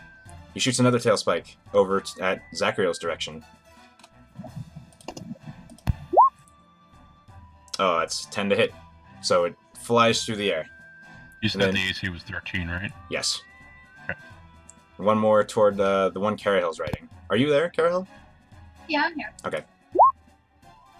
16 to hit. And that's going to do 7 damage. Alright. And that's all he does. And he sort of backs away a little bit. Tadias, it's your turn. Okay, with the movement of the sword amount I'm on, what's the range I can get within? You can get within 50 feet if you don't dash. Well, I can't use my bonus action dash because I it's know. down, so I'm just going to tell him, bring me in as close as you can. Okay, so he brings you pretty much right next to the thing. Alright, then I will pull one of the javelins that they hit me, and I will just shuck it right at it. I think that's secondary range, right? Are you... I'm going to assume that it's... Oh, you don't have disadvantage or anything, so you can just huck it. Oh, it's not in the second range? Alright, perfect. Well, I mean, you said bring it as close as you can, and I'm assuming that you're going to throw it before you close in. Alright, that works. So, blah blah blah, public, and should I just use my... I think it's the same damage, right? You say hand axe? I was using the javelins they gave us. Yeah. So I think it's the same as a spear, so I got 8 to hit. Oh, that does not hit. I didn't think so, so... Alright, it falls down into the mist. Yikey. Alright, my turn. Alright. Next up is Illyria. Okay, so you said we're about 100 feet away? Yep.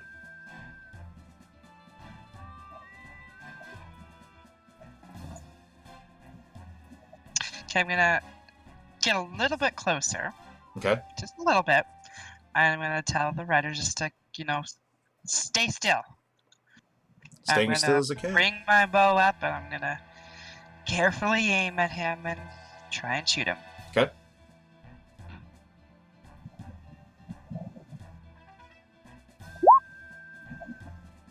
I said stay You still. slip a little bit as the bird sort of loses its air a little bit and turns, and your arrow goes wide.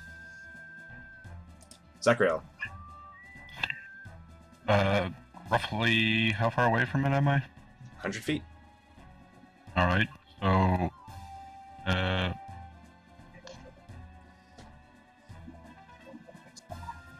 Alright, I'll get the... Can you get us closer? I got it. And he starts moving, I'll say you're on a vulture. He starts moving the vulture, flaps its wings, and starts moving toward the manticore. How close are you trying to get? Within range of a javelin. Okay, that's Oh. like 30 feet. 30 feet, yeah. Okay, so he's gonna have to dash. So, you get within 30 feet. Go ahead and make your attack. That's a hit. 5 piercing. You doing any maneuvers? I can't do them with range. Yeah, you can. Mm-hmm. As long as it Can I? doesn't say melee attack. I'll let him say weapon attack. Yeah, weapon attack means ranged or melee, so you can do a maneuver with whatever. Oh, wow. I Dope, I don't know how grip attack would work on a flying creature. Oh my god, I forgot about. Okay, you know, if you prone a flying creature, it falls. I mean, yeah, I'll try it, I guess. Okay, go ahead and what's your DC? What's the DC It's a and stuff? DC 13, strength saving throw. Okay, And he takes 7 more damage. he takes 7 more damage. All right.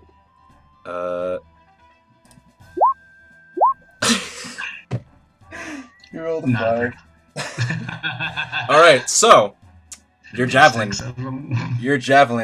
embeds itself in the leathery portion of its wings and traps them together. And the manticore cries out as it starts to fall. Oh man, how high up are you? I guess like 200 feet. Oh, God. Oh, God. Okay, let me do some math. How far can you fall in 6 seconds? Because that's how long a round is. It's over 350 feet if I remember correctly the last time I did it with my other party. It was like a Excellent. lot. Well, let's I roll gotta 20 d6s. Terminal velocity is a little different for the giant birds, I think. Did What the is people? the terminal velocity of a manticore? Did the people who wrote? I wonder if the people who wrote this didn't take into account trip attack. Okay.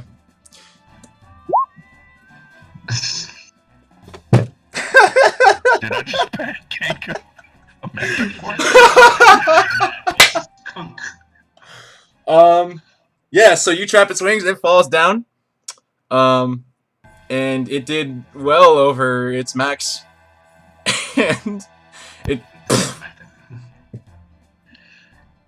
Did I get it? I look back at the rider. Did I get it? he's as flabbergasted as you are, and he says, "What a shot!"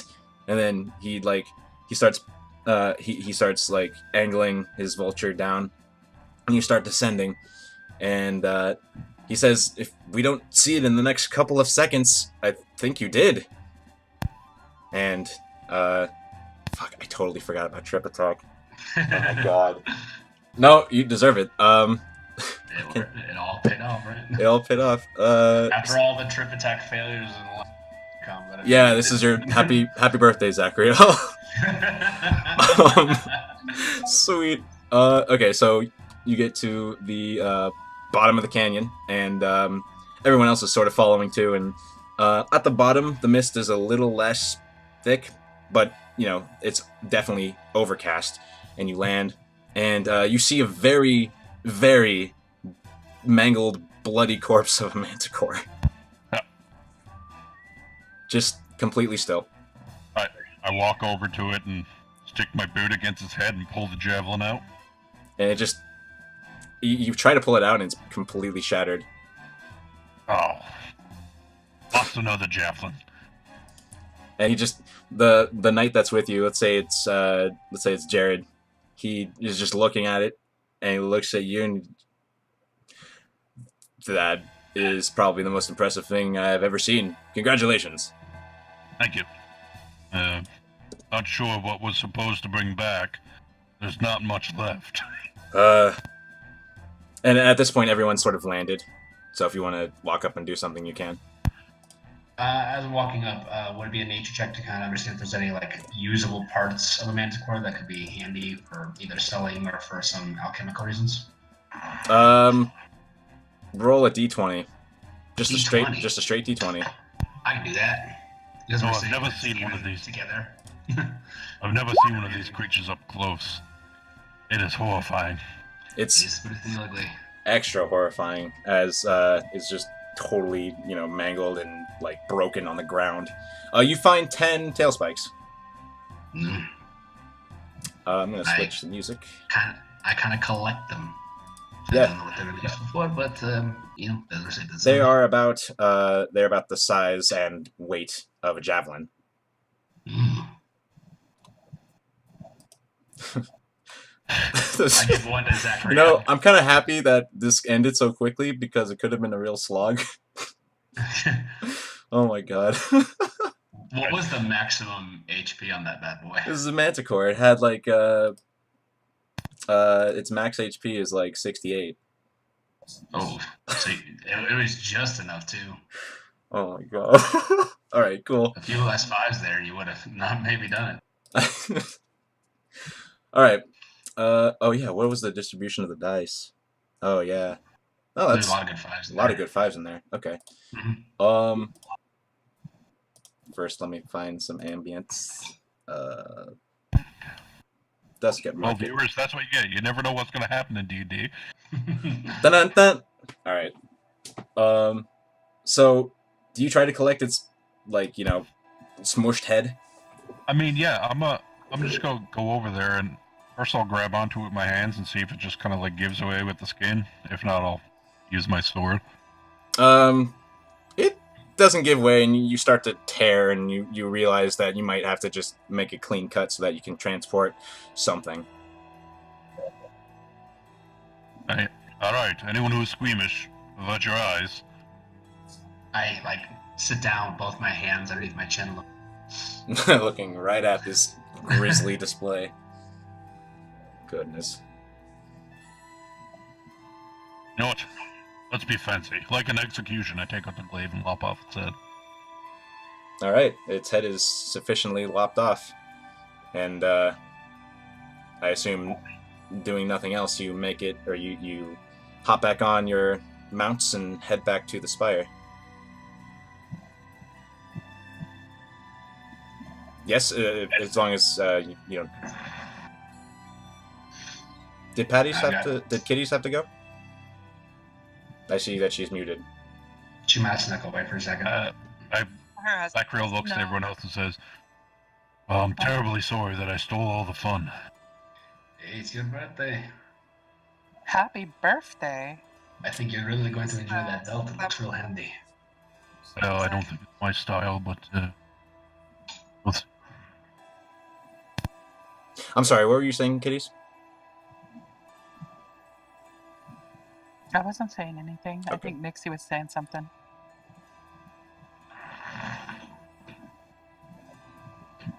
I'll take that silence as a nope. So you guys make it back to the spire without any trouble. It is very late in the evening. And Zachariel, I assume you present the mangled head of the manticore. Yes. And Thurl is just completely impressed, and he says, "Oh, how did that happen? You're quick." You're never gonna believe this, but one javelin. He blinks. One javelin. Did One you? javelin. What? And he looks around. He's like, "Well, tell me more. How did it happen?" Well, due to expert training and, I'm just gonna say sheer dumb luck, somehow I managed to throw my javelin between his wings, which I assume pinched some sort of, or completely destroyed some sort of nerve or tendon or something like that, and the beast plummeted to the ground. Oh, excellent. He starts clapping. Excellent. And he sort of pulls his weapons belt off, and he holds it out to you, and he says, "You've earned it." Thank you. He takes it. Not really my style. Would you like it, Tadias? I look at the party and I say, "You're seriously giving me another magical item. I feel like this is not fair. I have every single..." Well, if anyone else would like it, I don't think my javelins will fit on this. I look at the guy that gave me the belt. I will absolutely take it. I just feel like I'm cheating here. But, well, come on. The more powerful you are, the easier you can protect us. I like your logic. I like that belt. Kind of grab from him. I'll make sure to make good on it. Give you a nice birthday present. Right. Well, I gotta tell you, that was a lot of fun. I could see myself doing this more often. So you're okay flying on a creature, but not a boat. Well, I think the boat got me used to it. And to be fair, I was not flying the creature. This man right here, and I flashed the rider on the shoulder. And Jared just sort of blushes a bit. And then I raise his hand. Whoa. Like victory. Yeah, signal's going weird. I didn't hear most of that for a second. Roll 20 kind of took a dump on me. I think it. How's our stream looking? Our stream is gone. Well, shit. I mean, I'm still uploading, so... It shows live for me. Okay, it could just be me. Might need to refresh. Yeah. That happened. Right, roll 20 audio is I might refresh the roll 20 for the camera and for me. So stand by. F5. Goodbye all the NPC sheets. And the item handout I had. Dang it. Okay. Oh boy. Stand by. Conniption. Conniption.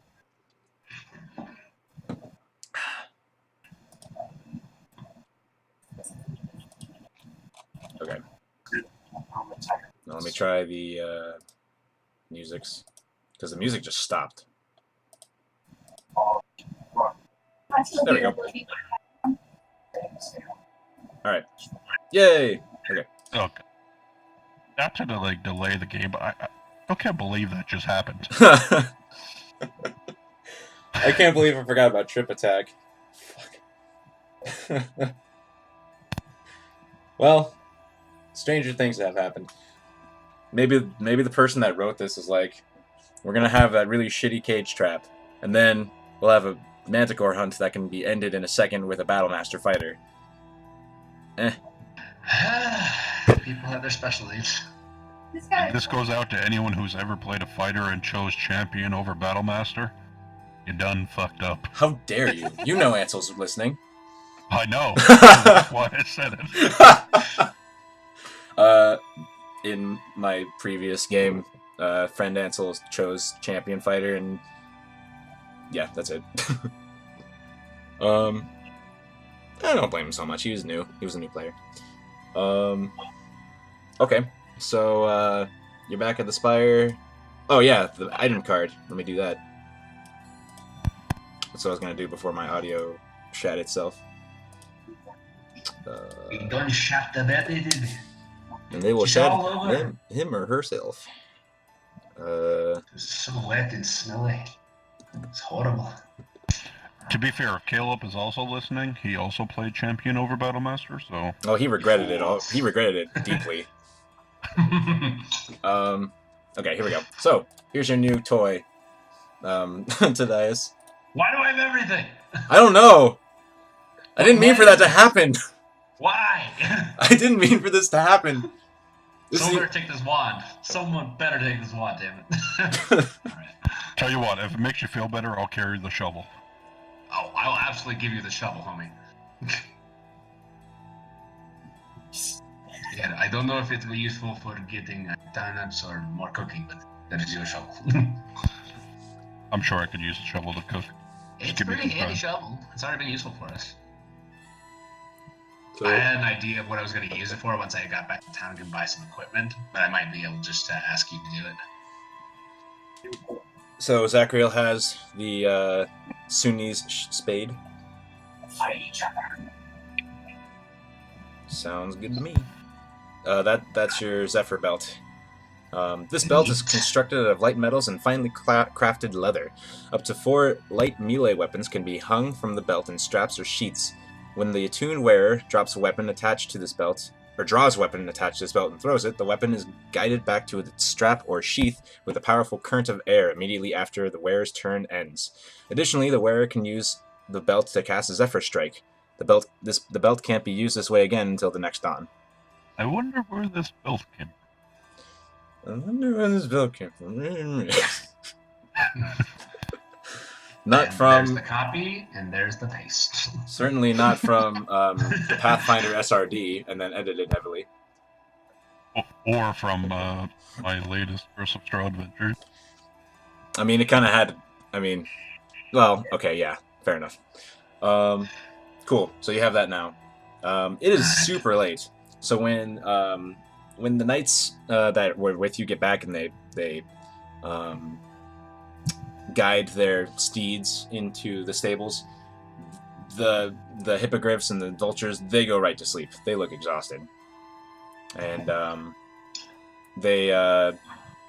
like when you get back, it looks like Kef has made a very good job of cleaning everything up, getting the room orderly, and it's just thorough there. Let me make the token page, or not the page, the token page, but let me make it reflect that.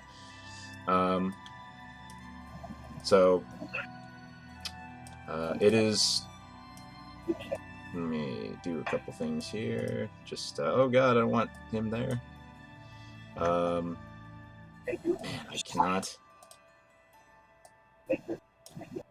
Hum grabs the bottle of alcohol off the table and she pours everybody a drink. Oh yeah. I gladly take that.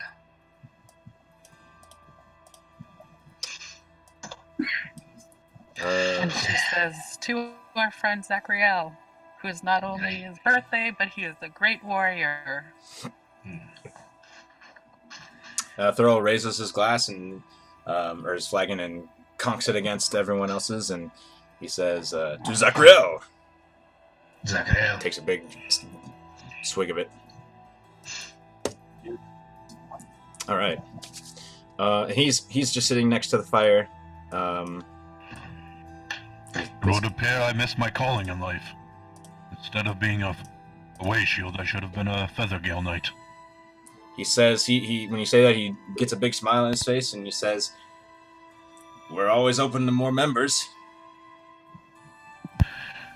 Well, I have a job to complete first, and if I survive, perhaps I'll come back and visit you. He pats your shoulder, and he says, looking forward to it. You've had a great change of heart since we put down the DTF. Well, you know, yeah, everyone has to grow up. Unless you're, a monstrosity that gets its wings pinned with one javelin, then you don't grow up at all. Well, that's the good thing about beasts. There's always more. Yes, there is. So is anyone doing anything else this evening? They will put you up in bedrooms, but if nothing else, the night would pass. I'm gonna hang around the table and drink a little bit. Other people kind of, walk away to their beds as they do. Zachary goes up to the top floor of the tower and just looks off into the horizon for a little while. Hum drinks with Tadias. Farhill goes to the rooms they provided and gets ready for the night, says the prayers. What's Illyria do? Oh, goes to the room and goes to sleep. Okay. The moon is bright this evening, casting a dim light on the pinnacle, and it's very peaceful up here. And you're joined by another. You are actually joined, Zachriel, by Radgif, the person who you were cooking with earlier today. And he sort of sees you looking over on the horizon, and he walks up and he says, Zachriel. Oh, Radgif, how are you? I'm well. He says, he sort of approaches you and he says, I heard through some idle conversation over dinner that,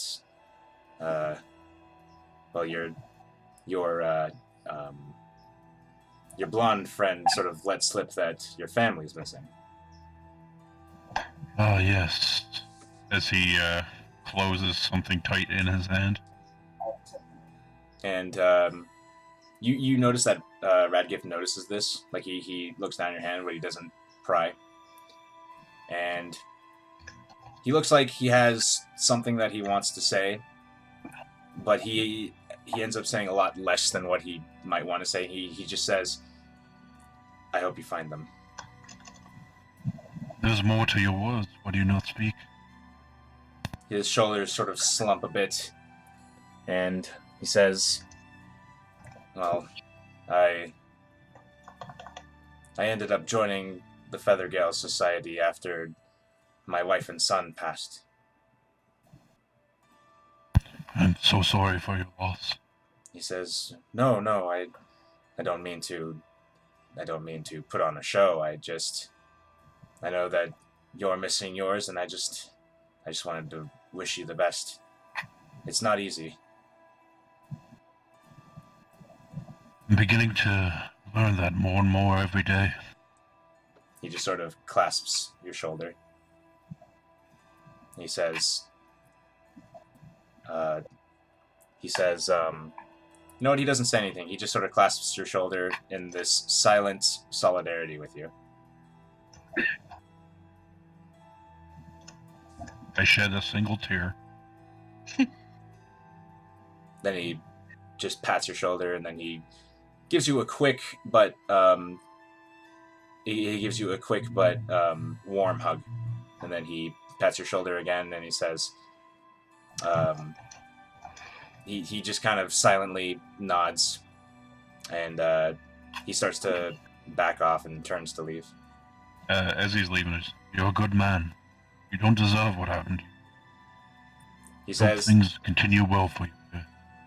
he stops, he turns around, and he just solemnly nods, and he says, I appreciate that, thank you.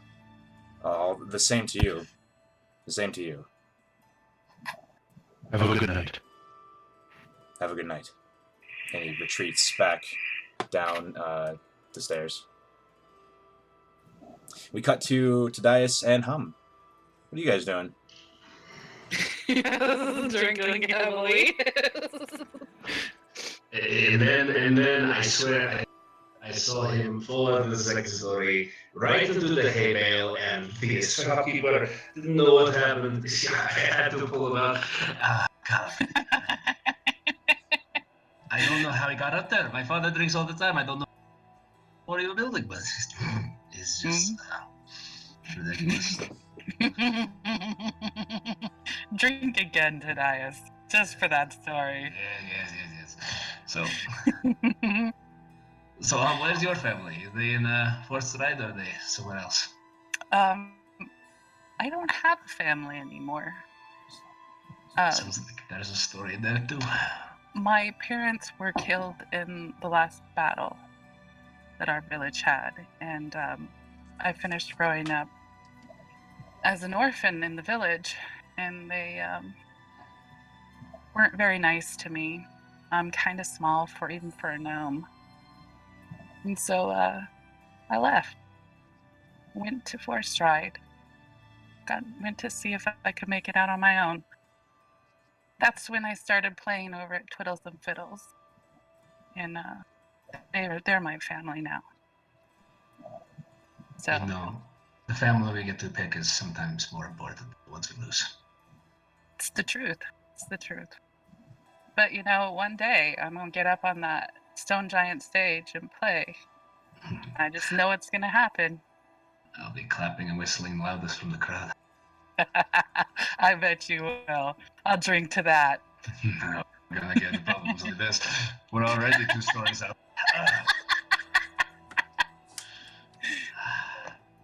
I have a question. Do you think destiny is real? I don't know. I don't know very well. I don't know if destiny is real, but I know that I've done well just following my dreams. Yes. I don't know if it's real either, but certain things in my life, this team that is kind of fallen together through auspicious means, but still feels like a second family. Something's growing, and I don't know what it is. I'm concerned, I'm excited, but... This is a good group of people. Yes. Valeria, and Carahill, and Zachriel, and even My you. You and me. That's Even you. that's fair. I just am. I've had something on my mind for a while. I don't know really what it means, but I What hope is that it? all of you. When we were resting on the road with that caravan, we said something. A weird dream. Something. Like, you know, when you have a dream, it feels more real. Like you can actually touch things, feel things. It's one of those, and they had a warning for us. Yeah? What was the warning? There's something coming, something dangerous, and we're at the center of it, whether we like it or not. I've been trying to put it out of my head and enjoy the moment. No, I think I feel it too. Something about the way Zachriel's family disappeared. He's a good man. We need to find them. We're going to find them. Well, I'll We're drink to going that. to. Me too. I lost count. Where are we at? I don't know. We Oh, don't have to man. count tonight. You guys are pretty far in. I'm gonna have to ask you to make con checks later. Here we go. We So put I the two have, people that are from bars. I have, Check or this save? What kitties? I have this idea to Dias Yes, tell me. with Dante. Mm-hmm. I'm thinking he'd make a good mount during battle. What do you think? I mean, I'm a little heavy for him, but Well, I'm hoping you won't try. look a lot like certain flying creatures. I think it's very possible. I mean, we were discussing the armor. It will be helpful for him. Yeah, I think so. We'll have to see.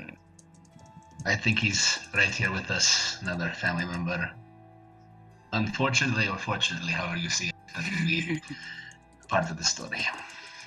Well, I'm hoping that this armor will give him some extra strength. Because we don't want to lose him to a battle. I don't know if Zachriel could handle losing him too. It's a fair point. But it's a point we don't need to think about when we're done. We need to drink! We need to drink! And, To the Manticore Slayer. To the Manticore Slayer. May him and his dog long reign. Dear hair. You guys gonna do anything else in this evening scene? I think it's good. All right. No, Hum is really drunk, so she stumbles to bed. Okay. Lays So on her I need some. face. Yeah, I need some con checks. Con check or save? Save. Alright. Button goes here. Oh, man. Hum.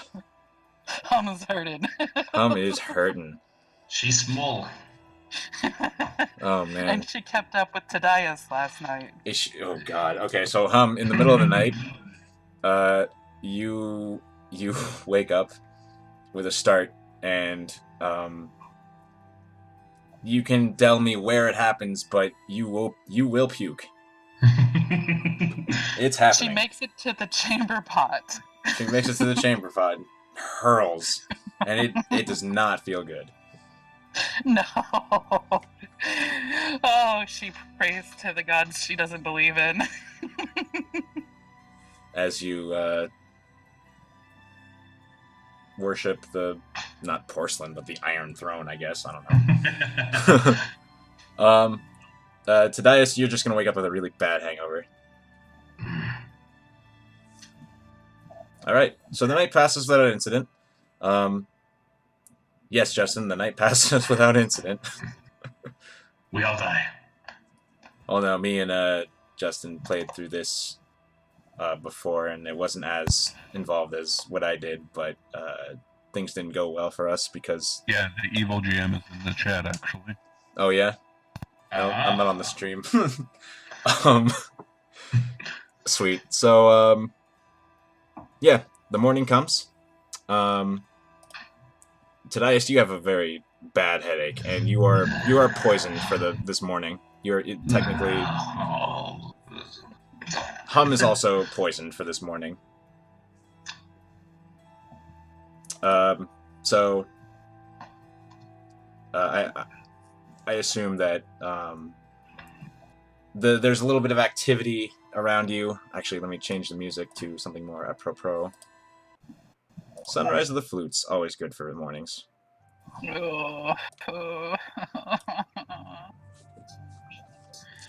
These two tracks from Oblivion are just fantastic. So All the main tracks are fantastic. that's true. But these two in particular are very thematic for my means. Alright. So morning is here. Tadias and Hum stumble out of their rooms. And Thurl is sort of prepping himself, and he sort of sees there's a lot of activity with Feathergale Knights, just doing regular morning routine stuff. Thurl looks at Hum and Tadias, and he says, "You drank too much, didn't you?" A little. Define too much. Well, I heard last evening a very squeaky sounding. He looks at I Hum. don't squeak. Well, it was high pitched. I kind of like push in on the sides, right by the ribcage, and squeaks.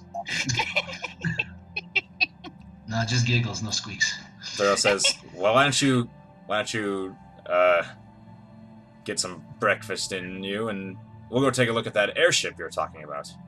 That's breakfast. Then DTF, right? Fuck's sake. All right, so sweet. So they have like a modest like after a night like that, it's pretty much just oatmeal. Yeah. And oatmeal and a tea, and it does well enough. You feel a little bit better.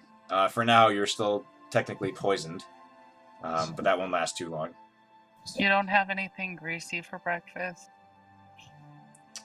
Thurl, Breakfast, best thing for a You're sort of- hangover. you're sort of Jared's there, and he says, "Well, we've got some of that dish that Zachariel made left." Couldn't be any worse than how I feel now. And he says, "Oh, he." This is sort of freeform, but so he gets it for you, and he scoops you a plate. I'll take some lava tartar as well. I need to wake up. So you both take the lava tartar, and it's like that scene from Back to the Future 3 where Doc wakes up after being super drunk. I don't know if you've seen it, Miles. I can hear in Kitty's voice that she has. I Excellent. You basically just eat some, and you're like, "Oh!" and you're suddenly very sober. Okay, that did it. Yep. Good adventure. Right. You're not poisoned. DTF, here we come. You're not poisoned anymore.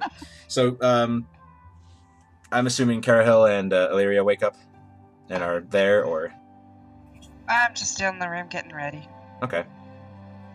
Yeah, Carol's. I'd say just not getting into the room. Okay.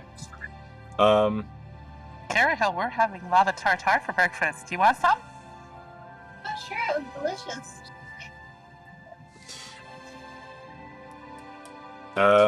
Where is Zachariel? You make that decision, Justin. I told you. I know you told me, but like, where is he now? It's the morning. He's still there. He's still there? Okay, so you look around and you notice that Zachariel is not in his room. Thurl just says, "Where's birthday boy?" Anyone seen Zachariel? I would check the roof. He likes to sleep outside. So I'll take a look. Yeah. I pick up and walk upstairs. he walks up with you, and you get to the pinnacle, and you see. I'm standing at the edge. Don't jump. Morning, Zachariel. Ah, good morning. How do you fare? Your tartar. This is a great cure-all for hangovers. Yeah, sure. Yeah. But are you ready to finish our mission? We're going to go recover the airship. Sure, just let me get one last look. And he turns away from them and looks out over. Are you looking toward the mountains, or are you looking over the canyon? During the night he was looking towards the mountains. Now he does a quick scan of the mountains and then down through the valley. Okay. And it looks... The sun casts its rays from the east over the valley. And the sky is the very deep azure blue, and it's freaking beautiful up here. I must apologize.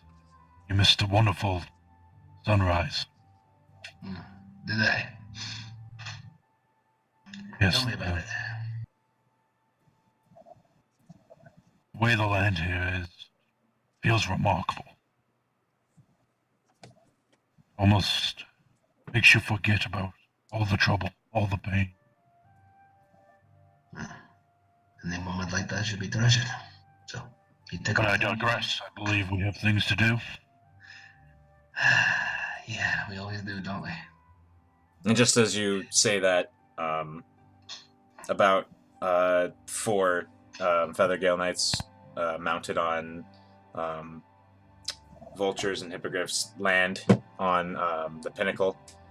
And stream, we're pretty much doing this theater of the mind, so I'm just going to pull the player page to the map. No! Or the Sighing Valley, actually.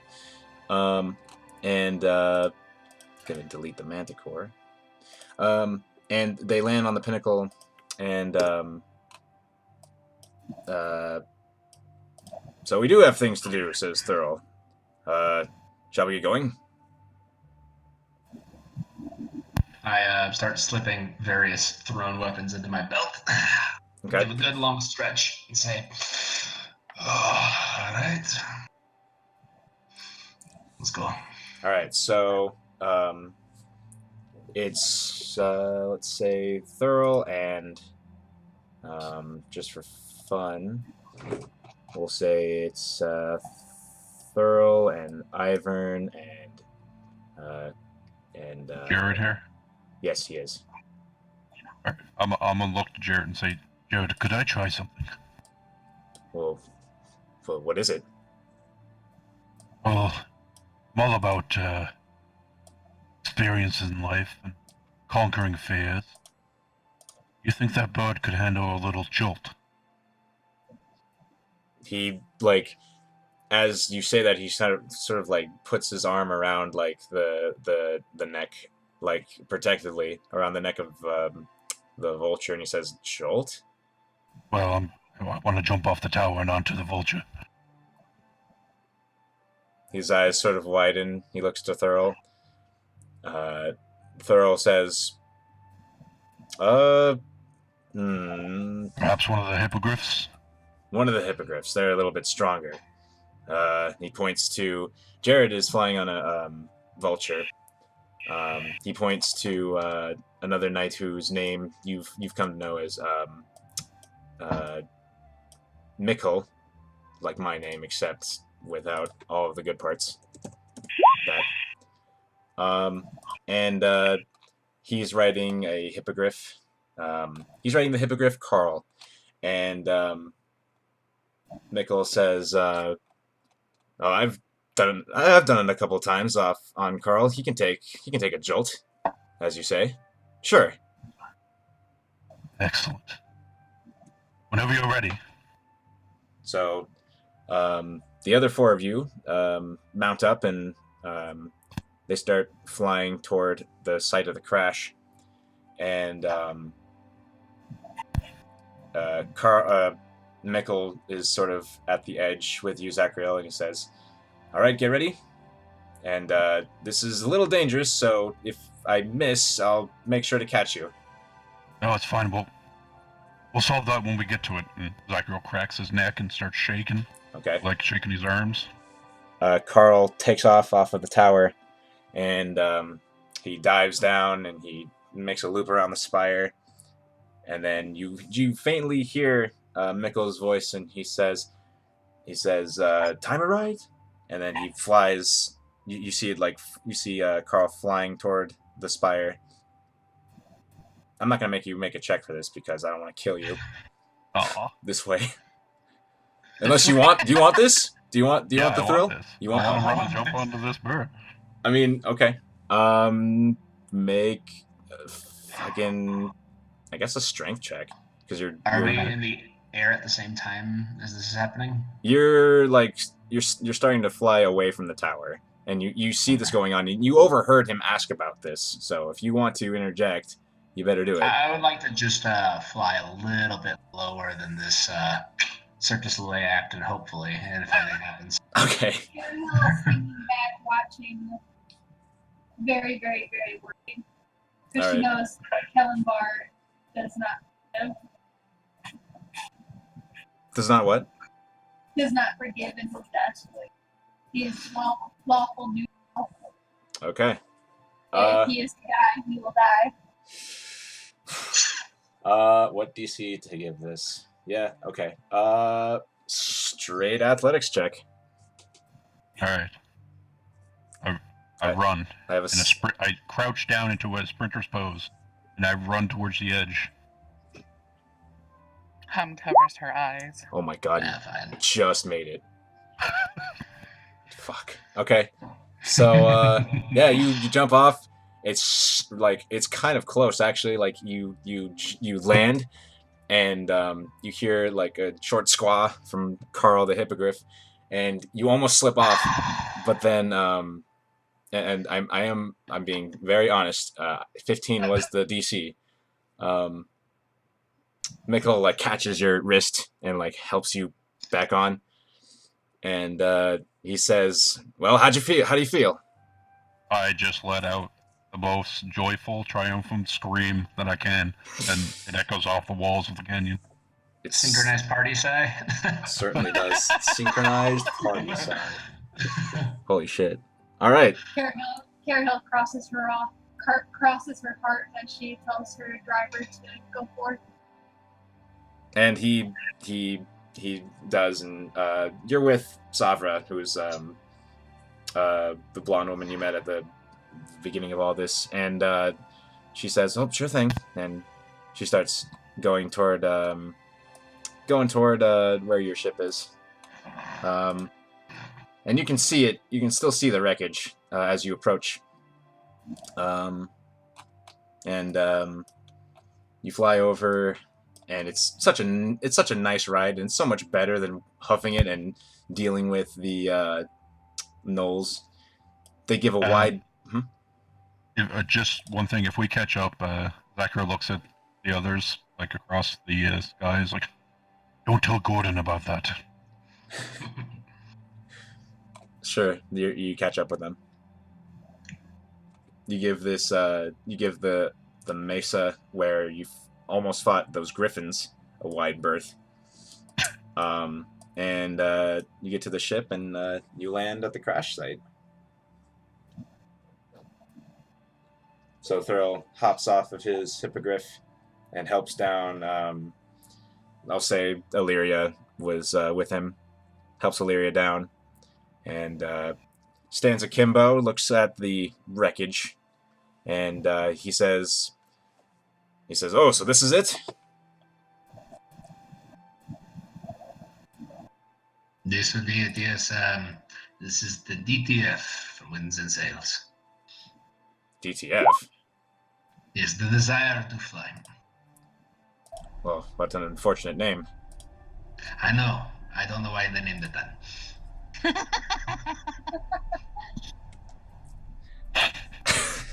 So, he says, so you said that the canvas ripped open. He walks over. That's what Hum says. It looks like they escaped from... I kind of show him the spot that I inspected earlier. So, Yarmi's there, and he starts inspecting, and he sort of looks over. He says, well, I can fix the canvas, but he looks at Thurl, and Thurl says, I don't have the resources to get what I assume were quite a few air elementals. There's no way I can do that. How many birds do you think it would be to take this back to either Fourth Stride or to the Spire? Well, we can take it back to the Spire, and if I had, well, about a month, I could probably rig something up so that it would work a little bit better. And I don't know if our animals want to make the trip down to Fourth Stride. Fourth Stride's a ways off. I have two thoughts. Just quickly. Not sure. The first one is probably insane, and you would have no part of it. I like it. So we'll start with that one. What about those griffins over there in the cave? Oh, we don't. The griffins are well left alone. We don't bother them. They Oh, hunt. They hunt on their own. They're magnificent creatures. They are fiercely against domestication. excellent. Okay. The other thought is, I mean, this airship is still a ship. Couldn't your animals bear lifting it over into the river? He sort of rubs his shoulder and, let's see what damages on the hull. And you remember that you heard the hull snap when it fell. And when your attention is drawn to it, you see that it's splinters and this really big breach. And he looks at the hull and he sort of looks at you, Zachariel, and then looks to Tadias and pretty much everyone. He just has this frown. He says, I don't think, and then Yarmy pipes up, I'm not a carpenter. I'm good with leather, not good with wood.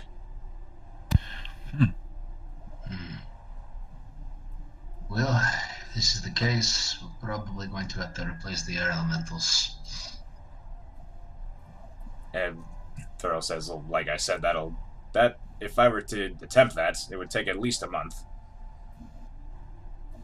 And he says, there anyone we could help you? He says, how well versed are you in the arcane arts?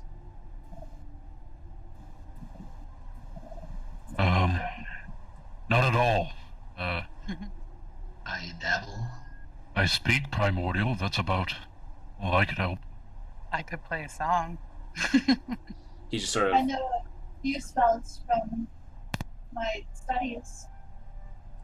he sort of shrugs and he says, I appreciate your offer. I don't think you can really help with what I need to do.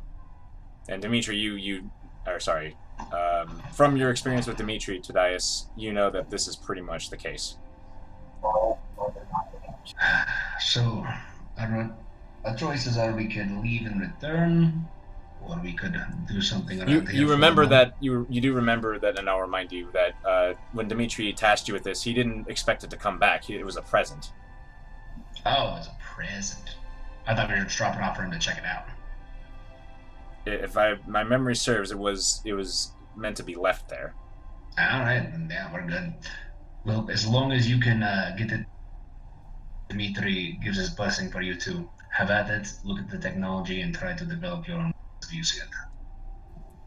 Somebody scrolls through the videos I upload later and tells me I'm wrong. I'm sorry, retcon. I It's all good. definitely remember that it was like he's like presented it with him. I remember bringing it to him. I don't remember it being gift, but I'm cool with it. Okay. So- I mean, that's what's in my notes. So, The notes are all truth. the notes are the underpinning of this reality. Exactly. Okay, so, he says, we can certainly bring it back in parts. And he sort of strokes his chin. He looks at Yarmy, and he says, then he looks at the party and he says, when you get back to Fourth Stride, see if you can get a carpenter to come up here. It's a tall order, I know. Otherwise, we're gonna have to jerry-rig it with leather. Ugh.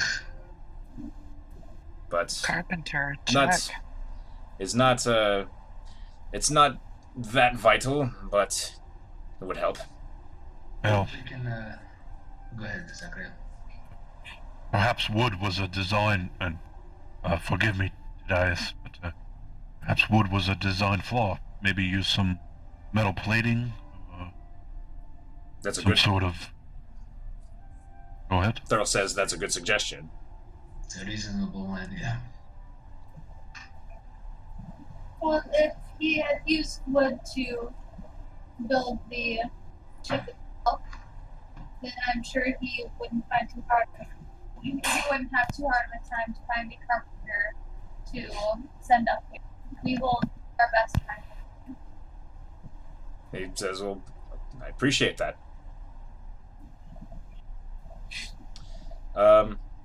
So, after sort of mangling around with this thing, they set up a little system and they managed to get the balloon that is broken, and then the hull of the ship in two parts back to Feathergale, and they sort of have it outside on the top of the canyon wall. So Yarmi, after that whole, after he gets back, he doesn't help with getting the ship back, but he does start working on the barding for Dante. Yay! Barding for the bard. And I'm assuming you're gonna stay until that work is complete. Yes. So he takes a whole day. The day turns into night. It's rather quiet around Feathergale when there's not everyone here. A lot of them are off, flying around the mountains, hunting, or just lollygagging with their mounts. But after a hard day's work, Yarmi calls Hum back to his little workshop and presents her with a studded leather barding for Dante. So this makes Dante's AC 14, I think. I'm giving him the Mastiff stats, so let me check that real quick.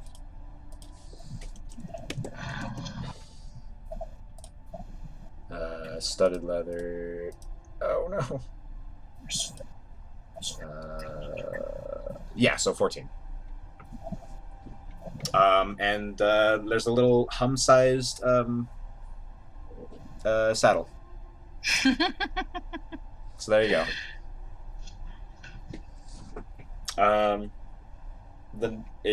Does anyone else want to do any RP with this evening, or are you gonna let the night pass before you start heading back?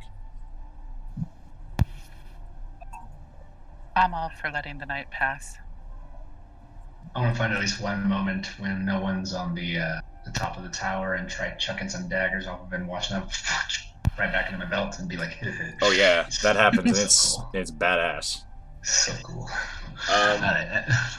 Hum goes to the kitchen and gets some scraps, and she works on with Dante, letting her mount him.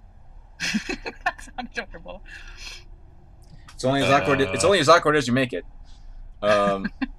So it's kind of difficult at first. It'll take you a couple days of practicing that and to get that to be effective. But Dante seems receptive to training.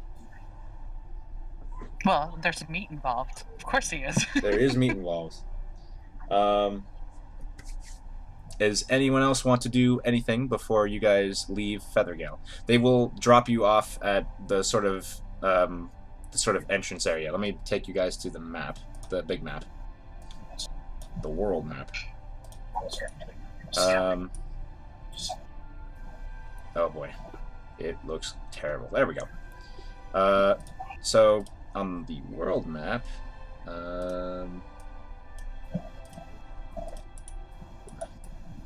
so by the way, the symbol's going to be Dante now because you broke the ship. So Yeah. Feathergale Spire is like right here, and they're going to drop you like right here before they start. Before you guys end up starting to head back. So again, before all that though, is there anything else you guys want to do? Cara Hill, Illyria. Cara Hill spends most of her time just sulking that she has to wait for the stupid dog. Oh. If I got the time, I guess I do have a map that I'm working on. I'll try to add the valley to it. Okay. Illyria, anything, or are you just kind of chilling? Yeah, just chilling. Okay.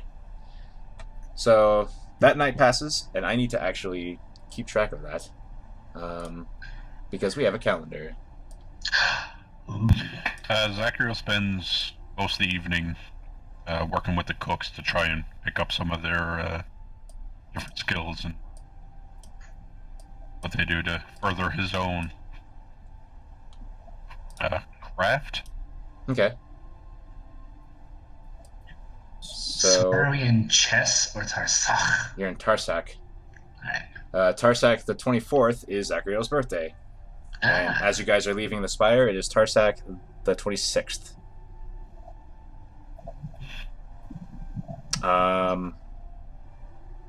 You also know from everyone who's lived in Forstride, you know that after the 30th, there is that that day between the month of Tarsak and Myrtle, which is Greengrass, which is a sort of a celebratory day to bring in spring. And there's a festival in Forstride. I'm going to turn off the windy sound. So we have 5 minutes. So,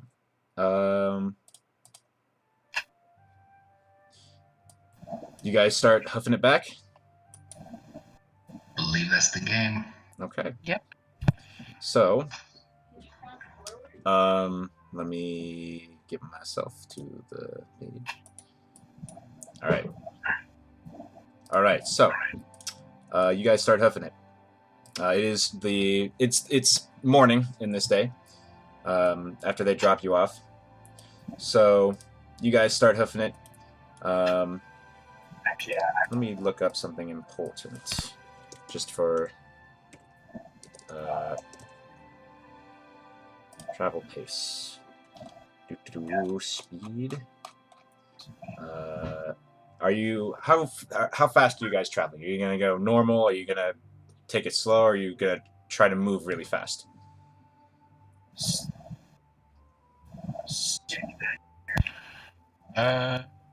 Well, I imagine from what we've seen on the way here, you may want to take it maybe not super slow, but not really fast either, since we know there's a lot of knoll bands around. So you don't want to go fast because you don't want the -5 penalty to wisdom score, or to perception. Okay. Okay, cool. I would say we're guarded. Like, we know that the knolls are ambush tactics, and this is a very populated area for them. Right.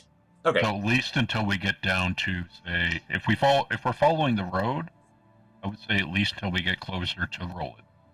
Probably. Yeah, I'd say do our best to get to Roland before the sun sets. That's not going to happen because it's 40 miles ish. Oh, it's 40 miles, gotcha. So that horse is no way. So it's going to be a little dangerous. Yeah, it'll probably be a day and a half. To make it as much land cover, but also not wear ourselves out. Okay, so we'll say normal then. Okay, yeah. So takes you about so around the middle of the day. Around the middle of the day, you get to about here, and it's really tall grasses around here, and lots of bushes and such. You sort of round a bend, and you actually hear it a little bit before you see it. You hear footsteps and light chatter. Doesn't sound like gnolls. It sounds like people. You see about. Sorry, I'm doing math in my brain. I'm also looking at my notes.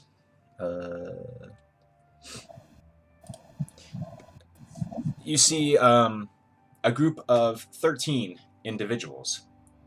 4 of these individuals are carrying what looks like a palanquin.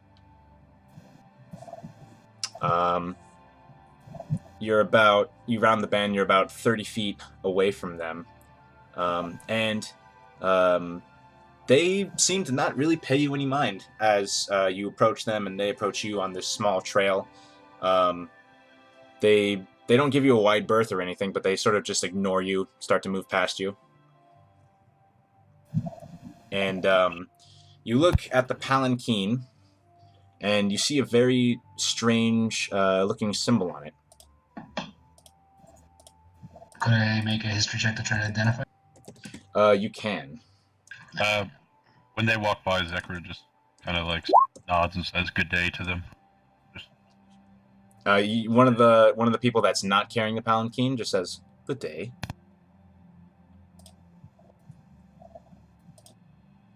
17 on that. All right, you do not recognize this symbol. Let me do a thing, and as soon as I do a thing, we'll end the session.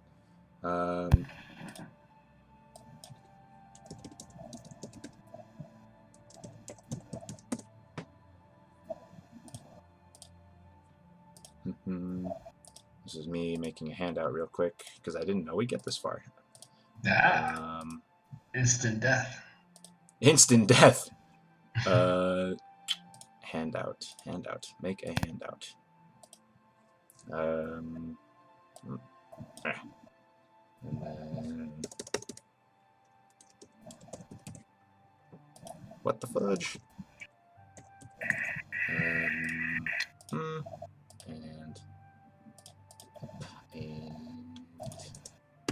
because to differentiate them, and it looks like this.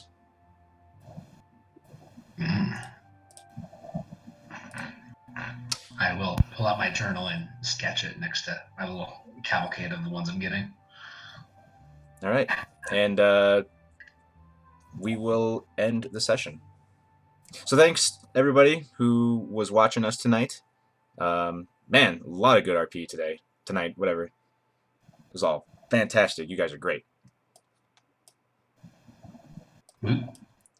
Give yourselves a round of applause. A round of applause for everybody. Okay. All right. Thank you everyone for watching. We will continue next week.